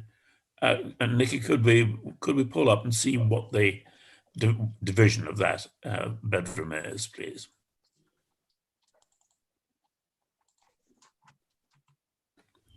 So that's the existing arrangement with the bedroom to the front, and then a bedroom just behind, and then you've got the third bedroom. And this is the proposal, right? Yeah. So the division between the two has to overlap the bay window. That would, yeah, it would be set back, but it would set back, but slightly extend. Yeah. And the floor space within that front left one there is what? That's 8.17 meters squared. Square. Yes. 8.17 meters square. Thank you. And overall, the request is for 6 residents who are presumably to be accommodated entirely in double bedrooms, are they? So it's 1 person per bedroom. So you've got you've got 4 bedrooms. So you've got 1, 2, 3, 4 bedrooms on the first floor. If I just go back to the, and then you've got another 2 bedrooms on the ground floor. And so we've got a bedroom on the ground floor straight onto the street. Yes. Thank you. Yeah. Thank you, John. That's questions. Thank you. Comments will be later one day. Thank you. Councillor Markham, Brian. Thank you, Chair. Yeah, Nick, my question was about, again, that first floor bedroom, which is splitting an existing bedroom into 2 bedrooms, one of which will have the bed. So looking at that plan again, Nikki, there's the smaller of those 2 bedrooms is indicated with a window right in the corner on one side of it, so the light's all at one end of the room. Is that an entirely new window, or is the existing large bedroom got 1 bay window and 1 window? It's very difficult when we don't have a site visit anymore, unfortunately. But is it an entirely new window, that one in the corner? If I just go back, so that's the existing. So you've got a window there already. In that corner. Well, I'm pointing at it. You can't see it. Yeah, that's an existing tiny little window in that corner. Well, I can't see, but it's very much in one corner of the room, isn't it? Well, an opportunity to make that into a nice ensuite front bedroom. But yeah, okay. Well, thank you, Brian. Anyone else got any questions to ask of Nikki, please? No? Nobody's indicating. Appreciate that, Tracy. Thank you very much. Right, committee, and you don't want to come back on anything else, Nikki, before I put it to comments, do you? Just to clarify on room sizes, Chair, so the minimum room size is actually 6.5 metres in accordance with the standard. So these rooms are 8 square metres and above. So just to clarify that point. Thank you, Chair. Yeah, and just to clarify that private sector housing are happy with the room sizes. That's been indicated on the plans, and they're saying that they meet the requirements for a 6-occupant IMO, and that the kitchen, and they also say the kitchen facilities are of an adequate size, subject provision of facilities and the sanitary facilities are adequate. So we say that. Okay. Right, committee, we're at comments now. Any comments to that's for, okay, Councillor Botwood. Alan? Thank you, Chair. Again, this is a difficult one. Since we've all been together on planning, there's been quite a few high modes come before us. And I think the majority of us on planning have said, well, why can't we get a better standard high mode? We want people to live in better standard properties. Ideally, we've all said every bedroom should have an ensuite, or as near as it can be. I feel this one falls far below the standard that we would normally expect, but subject to that, private sector housing says it meets all the requirements. So I think our hands are tied a little bit in the sense that, well, we have no material planning reason to refuse it. And that's my comment. Well, thank you, Alan. Thank you very much. Councillor McCutcheon, Arthur. I can see Sam. I'll come to you, Sam, in a minute. Yeah. Councillor McCutcheon, Arthur. Thank you, Chairman. Comment largely like Alan's. It has been our ambition to have as near as we can get to ensuite accommodation on all conversions. And well, not many, but a number have fallen short of that. So we can't very well withhold permission on those grounds. But we can say that what has been produced there in that front bedroom is the sort of accommodation that you associate with rack renting, which is a phrase that old geezers like me can remember going on back in the 60s. That is tiny corners of decent houses turned into accommodation. It's a good idea on the part of the applicant to indicate that this is open to everybody to rent accommodation here, because the requirement for student accommodation in this town is declining. And is markedly not being fulfilled in many areas. So there is not the demand for student accommodation there has been in the past. And what other accommodation is required depends entirely on the amount of work that there is available in the town. I would say that, yes, I can't see any room for it, refusal on most grounds at the present time, except the general ground that this is overdevelopment. This could be a decent development with decent accommodation if it were for 4 people rather than 6. Thank you, Chair. Thank you, Arthur. Thank you very much. Councillor Kilby-Shaw, Sam? Yep, thank you. Catherine, yeah. I'd just like to echo the comments of Councillors Botwood and Cutchin. I can't see that we will have any grounds to refuse this on the basis of what's been presented, but I'm not happy with this. It's overdevelopment, and I think it's quite inappropriate how the layout of the property is.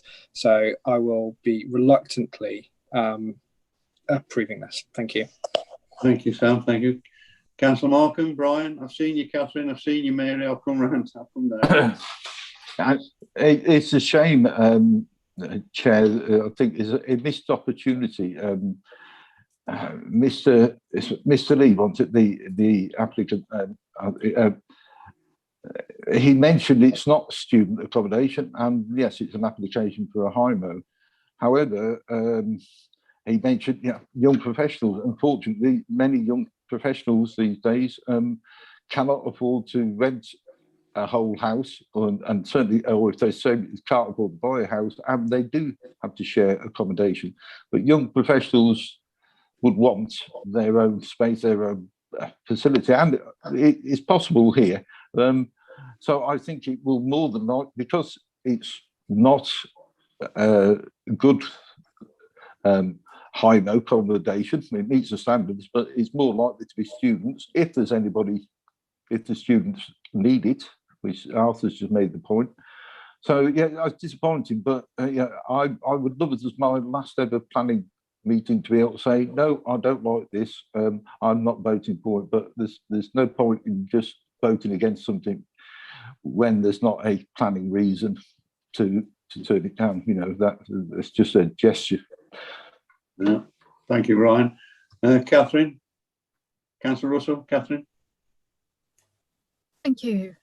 I think there's every point in planning again in voting against this application, because the style and the quality is so incredibly poor and so exploitative, and I personally cannot support it. Thank you very much. Councillor Markham. Mary, good evening. Thank you, Chair. Yeah, I just reiterate what everyone else has said. You know, Mr. Lee has said that it necessarily won't be student accommodation. I'm guessing there aren't many professional people that will want that small room at the front. I think it would have been a much better application and would have been looked at more favourably had that division not taken place in that room. I sympathise with Mr. Garner and Mr. Wallace, take on board their points, and just like my colleagues have said, we have to find planning reasons why an application won't suit. And because this meets all of the dimensions from private sector housing, there's very little, there's not really for us to refuse it. But Mr. Lee, I would say to you that some of your comments about being professional, etc., this is not the style of accommodation that it gives us any heart in passing, purely because I think it's an overdevelopment. If it had been without that division in that front room, you'd have had much more favour. Thank you, Mary.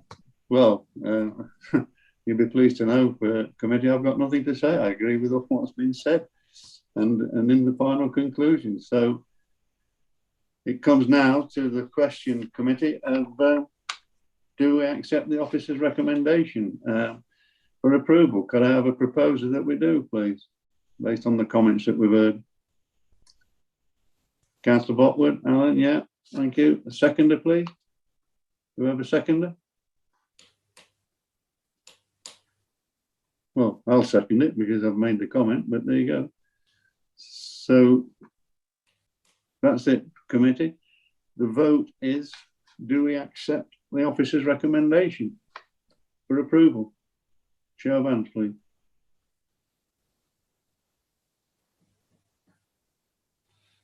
Three. 5 hands in the air, Chair. Thank you. That's 5-4. Against, please. Yes. 2 against, Chair. So that's 5-4. 2 against. Sorry, Chair. I counted 3. Yeah, Sorry? there was 3. 3 against. 5-4. 3 against. Any abstentions? 2 abstentions. Yeah, 2 abstentions.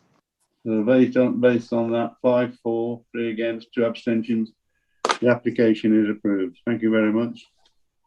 Thank you very much for all that took part in that debate. Thank you. Right, committee, as I said, moving on, 8D has now been withdrawn on page 87, so we jump straight to 8E on page 95. Which is, once again, change of use from dwelling house to house in multiple occupation for 4 occupants at 56 Allen Road. Nikki, this is your report again. Would you present it, please? Thank you, Chair. So this is the site location here. Again, it's a 3-bedroom mid-terrace property. Just the aerial shot there. In respect of concentration, there are 7 other HIMOs within the 50-metre radius, so this would take it to 8, and it would result in an 8% concentration, so still within the 10%. So this is the existing floor plans. You've got a lounge, dining room, kitchen, separate toilet and bathroom on the ground floor, and then 3 bedrooms on the first floor. Sorry, they both say ground floor, but that is the first floor to the right there. So in terms of the proposal, the front ground floor room would be converted to a bedroom, and then the living room would remain behind, and the kitchen, toilet and bathroom would stay as they are. And there's room to the rear of the site for cycle storage and refuse storage as shown there. And then the first floor would remain as is with 3 bedrooms.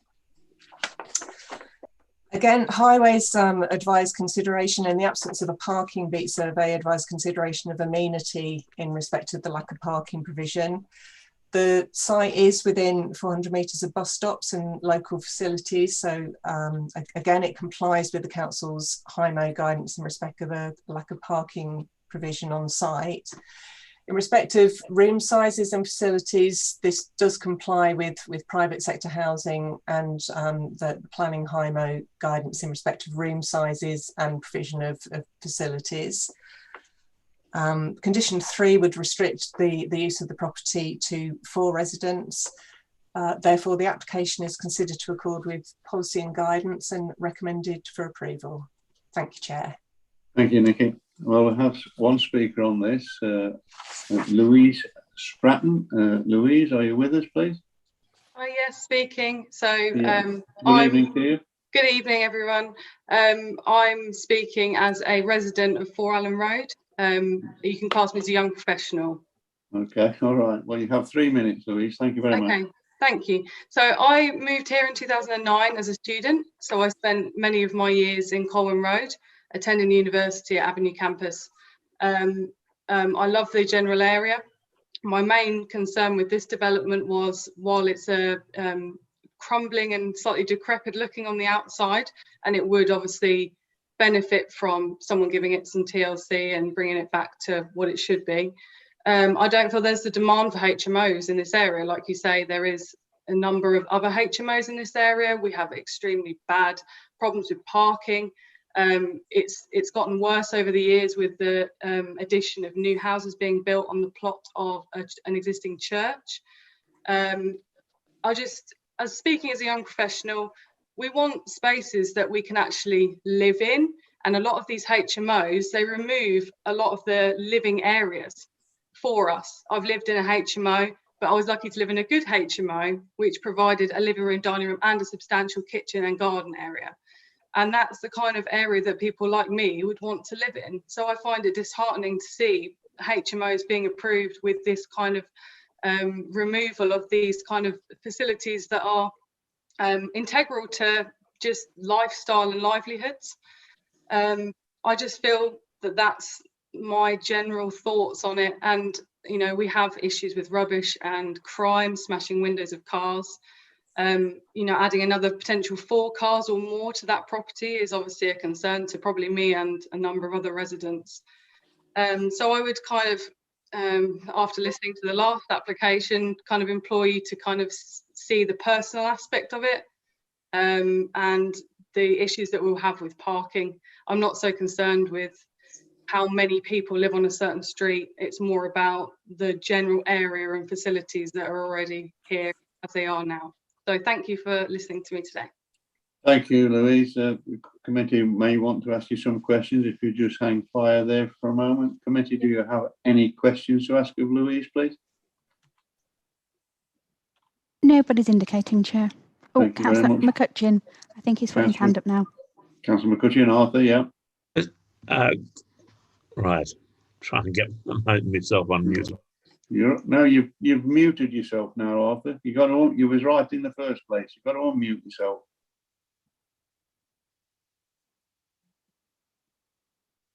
That's it. You're on then. Could I just ask, Louise, and what were the toilet arrangements in the house that she was describing earlier?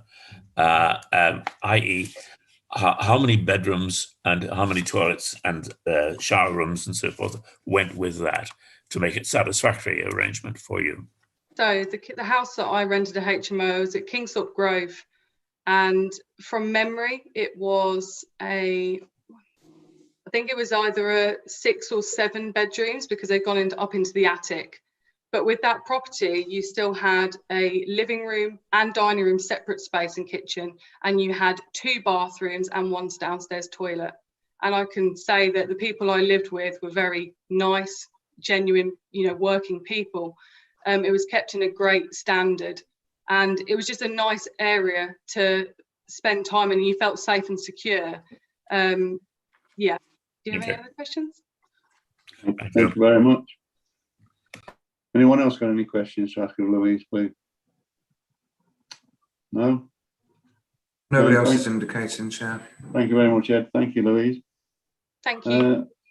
Anything you want to come back on, Nikki, before I open the questions to the committee to you? No, thank you, Chair. Right, thank you. Committee, any questions now to Nikki, please? Nobody appears to be indicating, Chair. Yeah, Oh, Councillor Russell is. Yeah, Catherine, yeah. Go on, Catherine, yeah. Thank you. So, Nikki, we're back to 4 non-related people sharing a bathroom and a toilet. Is that right? Yes, that's correct. It's a separate bathroom and a separate toilet. No change to the standards. Thank you. No. Was there not a shower room somewhere, Nikki, in this? No, not on this one. If I just bring the plan up again. So yeah, you've got the toilet and the bathroom on the ground floor there. The upper floor stays the same. Okay, thank you. Right. Right next to the kitchen. Lovely. Right, any more questions to Nikki, please? Committee? Nobody's indicating, Chair. Right, comments, committee? Any comments, please? Thank you. Comments? Councillor McCutcheon's indicating. Yeah, thank you, Tracy. Councillor McCutcheon, Arthur, yeah. You got to unmute yourself again, Arthur. There we go. Oh, okay, you go. Yeah, that's it. Yeah. Yes, I mean, this is better than the one before, but it's still got a fault in making it satisfactory accommodation, and that is that the access to the bathroom toilet is through a living area, and that's really not satisfactory at all, is it? It's not the sort of thing that I would want to be doing, and I don't think we'd be doing right in asking other people to put up with that sort of accommodation. It's not good. Well, yeah, I can understand you, Arthur, but I go back to private sector housing saying 6.2, the room sizes indicated on the submitted plans would meet requirements for a 4-occupant IMO. The kitchen facilities are considered to be adequate, and the sanitary facilities are adequate. That's not what they say. But anyway, anyone else got any comments, please? Nobody's indicating, Chair. Thank you very much, Tracy. Right, committee, we leave me to ask you, can I have a proposer that we accept the officer's recommendation for approval on this application, please? Do I have a proposer? Councillor Lane, Jamie, thank you. A seconder, please. Do I have a seconder? Councillor Botwood, Alan, thank you. I saw you, Mayor. I saw Alan, but okay. All those in favour that we accept the officer's recommendation for approval, please?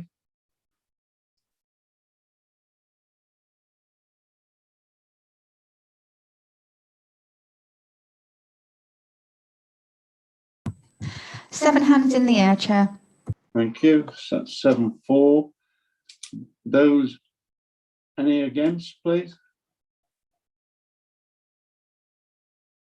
No? No hands in the air. Any abstentions? See 2 abstentions. 2, Chair. Thank you very much. So on that basis of 7-4 and 2 abstentions, that application is approved. Thank you. Right, committee, we now come upon the last application that this committee has got to consider. Last application this committee has got to consider, really, for the evening. And that is on page 103. It's a change of use from a dwelling house to residential institution stroke children's home for up to 2 children at 26 5 acres Fold. Excuse me. Anna, this is your report. Would you like to propose it, please? Thank you, Chair. Just firstly to point you towards the addendum. So report comments were received from Councillor Roberts, which unfortunately missed off the report. The main concerns being with parking and the operation. The concerns are covered in the report though. And also there was a typo, 16 letters were received, not 15, but all letters were summarised in the report. This is the application site. So this is 5 Acres Road, and then the driveway comes off the road. Just an aerial view. This is the front elevation, so you can see the front of the house and the garage to the side, and this is where the driveway starts. And then so you can see here the garage, and then the driveway sweeps around and joins the road. And just set back a bit further, so you can see this is the road, and then it has its own driveway off the side. It's not a shared driveway, it's its own driveway for the house. And this is just the rear elevation, so you can see the relationship to the neighbours there. So the application is for a change of use to a child's care home. It'd be for 2 children aged 5 to 18. There's no changes internally, so the existing and the proposed are the same. Just run you through those. At ground floor, you would have a shared lounge, which would remain, a kitchen, a dining room, and a toilet. So they all stay shared. And then on the first floor, there are 4 bedrooms and then a bathroom as existing. Obviously, there's only 2 children, so only 2 bedrooms are needed. The remaining 2 are for staff rest only. So the proposal is for a 2-child care home. Staff would be on site at all times, but they would not be living at the property, so it would be on a shift basis. There would be 2 staff during the day and 1 staff at the night. And there would also be a duty manager who would be on the site approximately between 9 and 5. Visitors to the site are limited to professional bodies mainly. So it would be social workers, for example. Family do not visit the site. They arrange a neutral ground to meet. So it would just be professionals and then the staff visiting the site. With regards to the impact on neighbours, Public Protection have been consulted and have not raised an objection to the scheme. It is not considered that the use would be significantly different from, for example, a 2-child home. It's likely to have the same amount of activity as a 2-child home. With regards to parking, there's been significant concerns by neighbours. As I showed you in the plan, the site has a garage and drive. If I just show you this plan, it shows the driveway a bit clearer. So this is where the drive starts. This is the garage, this is the drive. So you can see it is a very long driveway and it can fit 3 cars. It is considered that the driveway is sufficient to provide parking requirements for the number of staff that would be needed on the site. So all parking could be accommodated off-road. It's also the case that highways have been consulted and they've advised they have no comment on the scheme. Conditions are proposed limiting the number of children to 2 and the age of those between 5 and 18 years, and also limiting the number of staff to 3, and that should ensure that the number of vehicles can all be accommodated on the driveway. It is therefore considered there wouldn't be an unacceptable impact on neighbouring community and highway safety as a result of this proposed change of use, and it is considered the proposal would be in accordance with planning policies and is recommended for approval. Thank you, Chair. Thank you very much, Anna. Well, we have 4 speakers on this, so I'll now call them in an order that I've got them. And thank all you speakers for being patient and waiting. Thank you very, very much. I'll call upon Councillor Roberts, please. Emma. Thank you, Chair.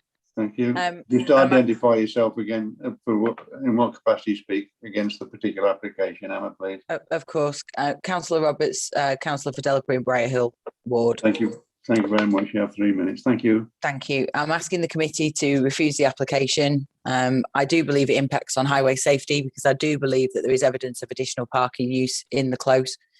I do believe it restricts road access potentially as a result of that, and I do believe that there will be parking issues. I do believe it impacts on residents' use of the area, and the changes to this for use reduces the availability of a family home in the location. This is a business, and I appreciate the committee doesn't have before it an application for a business, and that's something that I've raised at previous applications of this nature is inappropriate. It's too close to another property of similar use, and again changes the makeup of the location for the residents that live there. I've raised concerns on similar applications of the lack of information or required consultation for properties of this nature.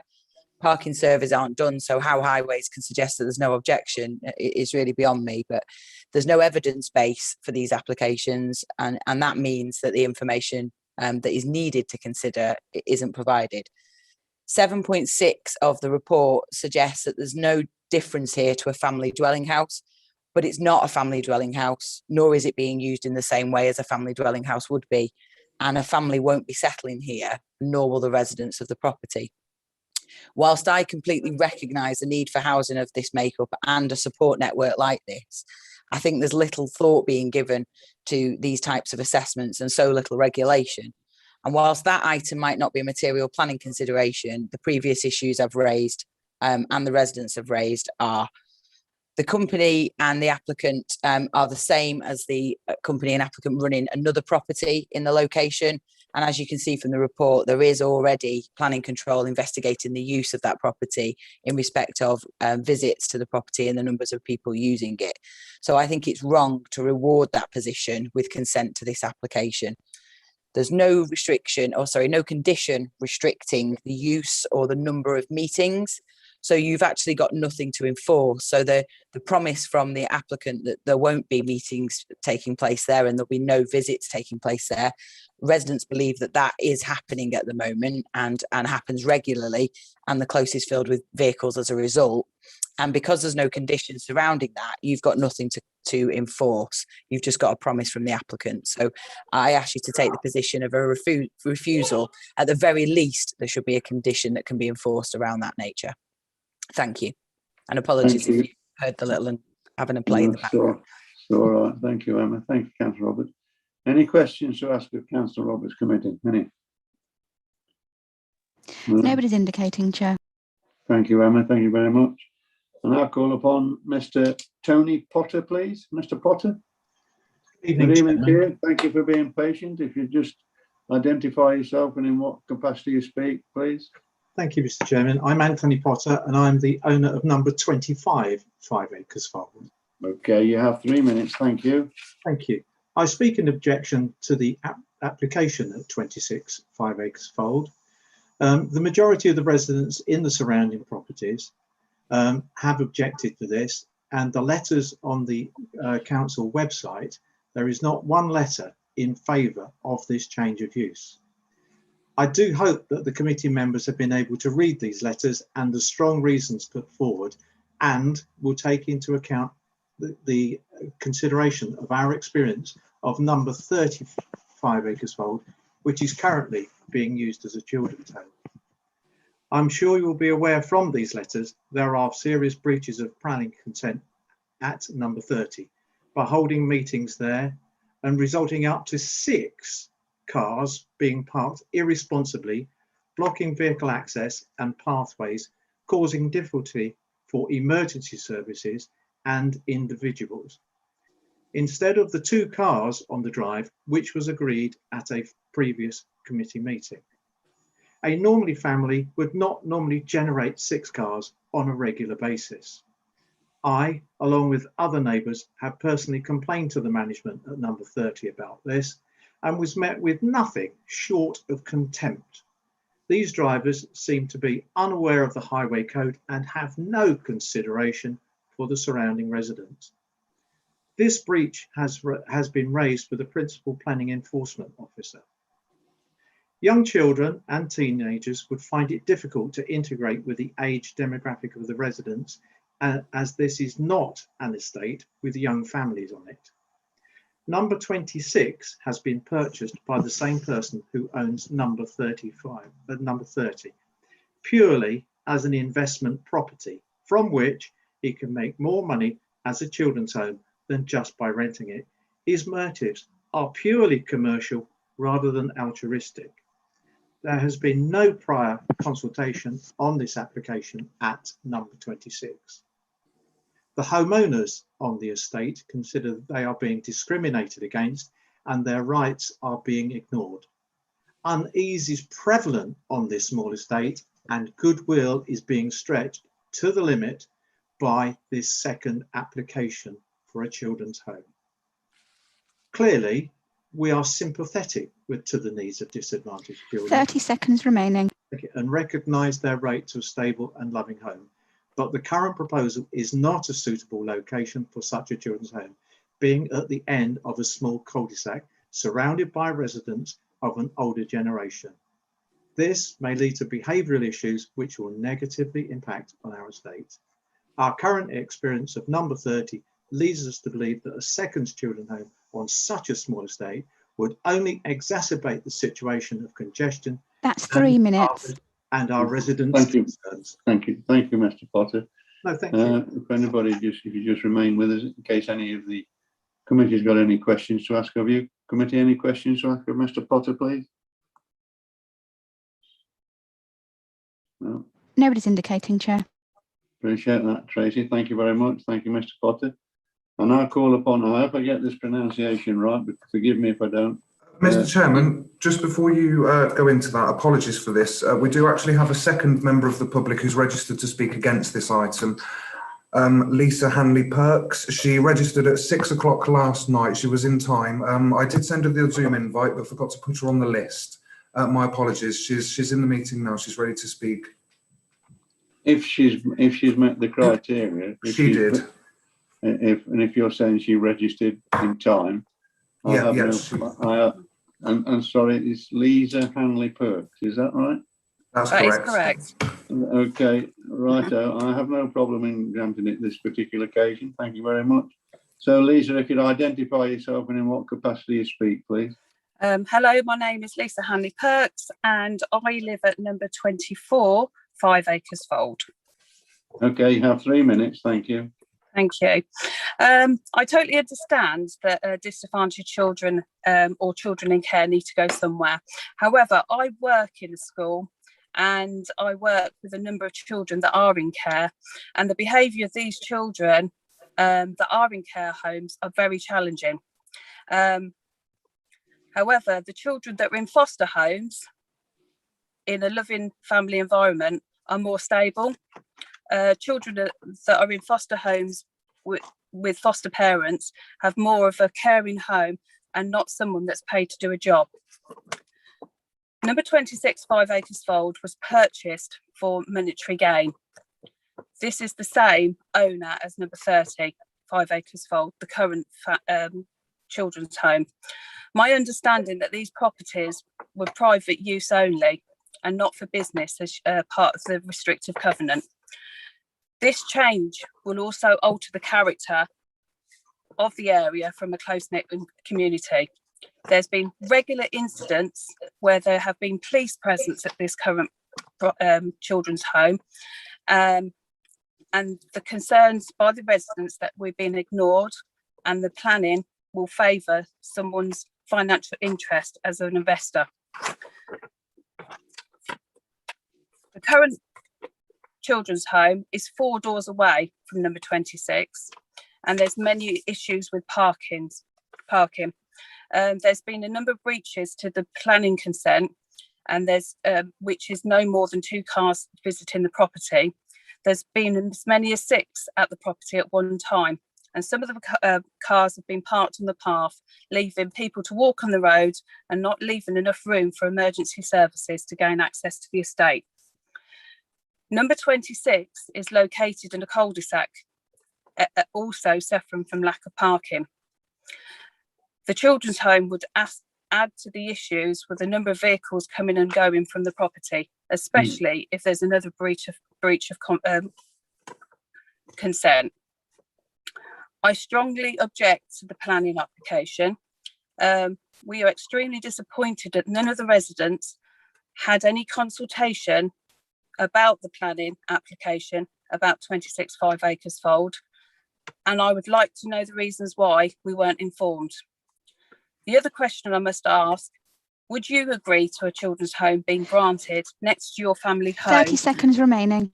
When there's been issues of police presence and children hanging around the property, smoking, and obviously other people being invited. So I strongly object to this planning application. Thank you, Lisa. Is anyone got a committee got any questions to ask of Lisa, please? Nobody appears to be indicating, Chair. Thank you very much. Thank you, Lisa. I now call upon, I hope I get this pronunciation right, Izzy Ringasai. Have I got that pronunciation right, please? Are you there, Izzy? Hello. Oh, Lizzie Ringasai. Lizzie Ringasai. Sorry. Good evening. Chair, good evening, councillors. Yes, could you identify yourself in what capacity you speak, Lizzie, please? It's Lizzie Ringasai. I am the owner registered person of BTTLR Limited, trading as Connecting Hands Children Services. We are currently renting number 30. 5 acres, which is currently our children's home. We are also seeking planning permission for number 26 to continue to do the same thing, looking after 2 children with the behavioral difficulties to live in a homely manner. There are going to be a manager which will be managing at number 30. The same manager will oversee the running of the shifts as well as the home and the child or the children in number 26. I would like to bring to your attention on the issues like police being present to the premises. Yes, of course, police can be called in terms where the child have gone missing. From our records, the child which is in number 30, it's only been missing once. For that reason, the police have come to talk about his missing behavior only once.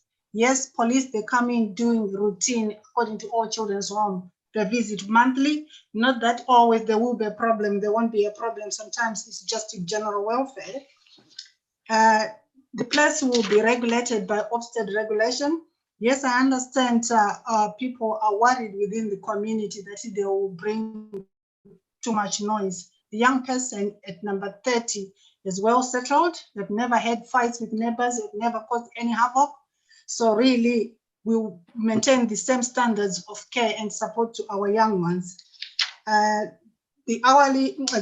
shift pattern will run as 2 people at night, which will be 1 sleep, 1 waking night.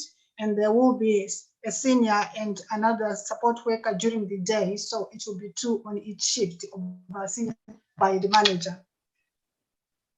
I think that's all what I can say. All right, thank you, Lizzie.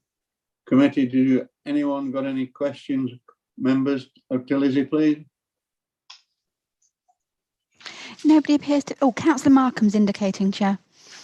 Councillor Brian Markham. Yeah, okay, Brian. Sorry, Chair. Just as the residents, and I think Councillor Roberts mentioned that the existing home just down the road,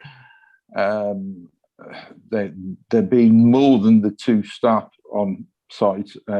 We knew originally that some professionals might have to visit, but it was indicated that there's either case conferences or even the whole group, I don't know, a whole group of people turning up for some sort of conferences at the existing dwelling. So is it like the bit that do you hold your business conferences, meetings, whatever else at that Johnny, which surprised me during Zoom, for instance. The indication is that there's maybe, half a dozen, 10, 12 people turning up.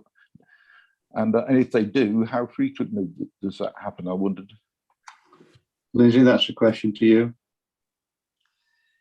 Basically, our trainings are through online and Zoom meetings. If there will be any visit, it will be professionals coming to talk to the children, or professionals come to inspect the house.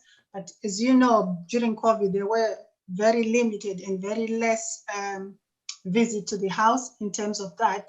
Yes, of course, where we are positioned, people might think everybody walking along that road, they're going to the children's home, but there is no way we can have more than 2 people or more than 3 people in the house, because it has to be only that number. Otherwise, the child will be overwhelmed. Thank you. Anyone else got any questions to ask of Lizzie, please? Nobody else is indicating, Chair. Thank you, Lizzie. I now call upon Mr. Florin Morar, please. Have I got that right? That's right. Yes. Good evening, Mr. Morar. If you would like to identify yourself and in what capacity you speak, please. And then you have 3 minutes. Good evening, everyone. My name is Florin Morar. I'm the responsible individual for Connecting Hands. Just to add to what Lizzie said earlier, in terms of the home, first of all, in terms of the number of staff that have been present in the home most recently, just to let everybody know that we've just been through compliance with Ofsted. So following the compliance that we've been issued by Ofsted, we managed to successfully achieve that. And that happened during the COVID restrictions. So as a result, we've had to change the manager, and now we have a new manager that will be managing number 30. Just to make that clear before I move to number 26. So the presence of staff or people, I would say, it was down to some of the professionals that had to visit the home, including myself, on several occasions to make sure the compliance with Ofsted it's going ahead, and it has been successful. In terms of, I am aware of some of the complaints from the neighbours in terms of the parking. And that's something that I've been informing all the staff to make sure that no more than 2 vehicles are present at the property at any one time. And moving forward as a solution, we should be able to park our cars at one of our properties that we have in Briar Hill, which has a private larger facility for parking, which is literally 5 minutes down the road. So I can't see in the future that being a problem in terms of parking, and the same for number 26. Again, just to add some comments to number 26, 5 acres. I mean, all the children, they have a right to live in the community. They have the right to have choices and to, basically have a successful life. So I can't see, for example, why would be a problem for number 26 to become a residential children's home. I mean, the property could accommodate up to 2 young people, but as everybody knows, I mean, in terms of the neighbours, number 30, although can accommodate 2 young people, has mainly accommodated 1 young person who currently is working towards his independence, and the plan for him is to move back and return with mum at some point in September. So, that is a success. So, it'll be the same for number 26, although the property would be registered for up to 2 young people. The possibility would be they will probably just accommodate 1 just to meet him or her needs. 30 seconds remaining. In terms of staffing, as Lizzie said, the home will be operated by one manager, 2 staff during the day, and two staff for the waking night shifts. Like Lizzie said, there'll be 1 sleeping and 1 waking night staff. Yeah, that's all I have to say for now. Thank you. Thank you, Mr. Morar. I'll see if any of the committee's got any questions to ask of you. Committee, any questions to ask of Mr. Morar, please? Nobody's indicating, Chair. Thank you very much. Thank you for that. Thank you, Mr. Morar. Anna, do you want to come back on anything that's been said in these statements, please? Yes, please, Chair. Just 3 points. Councillor Roberts raised concern that we wouldn't be able to restrict the number of meetings, for example, on the site. The condition restricting the number of staff should equally control that. It says only a certain amount of staff on site, so that should control that, and we can monitor that. The breach of condition claim at number 30, that is under investigation. The planning enforcement officer has been down to site a few times, as I think we've heard from Florin, there may have been a reason why that was occurring, but it is still under investigation and monitoring to see if that still happens. But it is of course important to consider that we can't really take that into consideration when assessing whether the change of use on this property is acceptable, because that is an enforcement matter that is being investigated, and we do have the powers to control it if there is a breach. Consultations wise, I have checked, and we did send consultation letters to the surrounding neighbours, 8 surrounding neighbours, including number 24 and 25. They were sent on the 2nd of March, so we did send them. I'm not sure why they didn't receive them, but they were sent. So we did consult all the surrounding neighbours on the application. And luckily it seems like they've heard about it anyway. So that is everything at the moment. Thank you, Chair. Thank you very much, Anna. Right, committee, it's questions to Anna. Are there any questions to Anna, please? Councillor McCutcheon, Arthur, I can see you. Thank you. There. Right, there you go, Arthur. Right. You're right. Thank you for answering that question on consultation levels. I'm glad to have had that. But there's also the condition, the prohibition of business on these houses. How far has that progressed, and how far can that be ascertained as being something which doesn't allow them to use the site? Thank you. Through you, Chair. So that's, I believe, referring to a covenant, which is a private matter and not something we can assess in planning. Is it? It's a covenant and not a...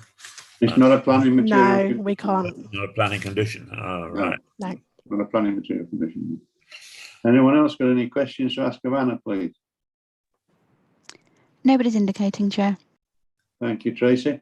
Right, committee, comments. Nice comments. Any comments, please? What you heard? Nobody's indicating, Chair. Oh, right. Okay, committee. Well, we have a recommendation from the officers that we accept this application for approval. Do I have a proposal that we accept the officer's recommendation for approval, please? Councillor McCutcheon, Arthur, yeah. Proposer, seconder, Councillor Botwood. Thank you. All those in favour, please, do I accept the officer's recommendation?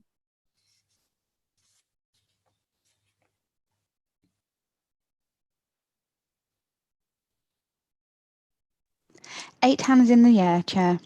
8-4. Any against? 8-4. Sorry, Jamie, was that against or abstention? Same. 8-4. One abstention. Was that an abstention, Jamie? One abstention. 8-4, one abstention. Is that right, Tracy? Would you agree with that? Yes. On that basis, for 8-4 for approval and one abstention, the application is approved. Thank you very much. Thank you. And that concludes the business for tonight, committee. So Danny Osborne had to take us out to live streaming. Ed, before I speak to the officers and the committee before we part. So can you take us out of live streaming and just have us with the committee and the member? I certainly can. And the officers.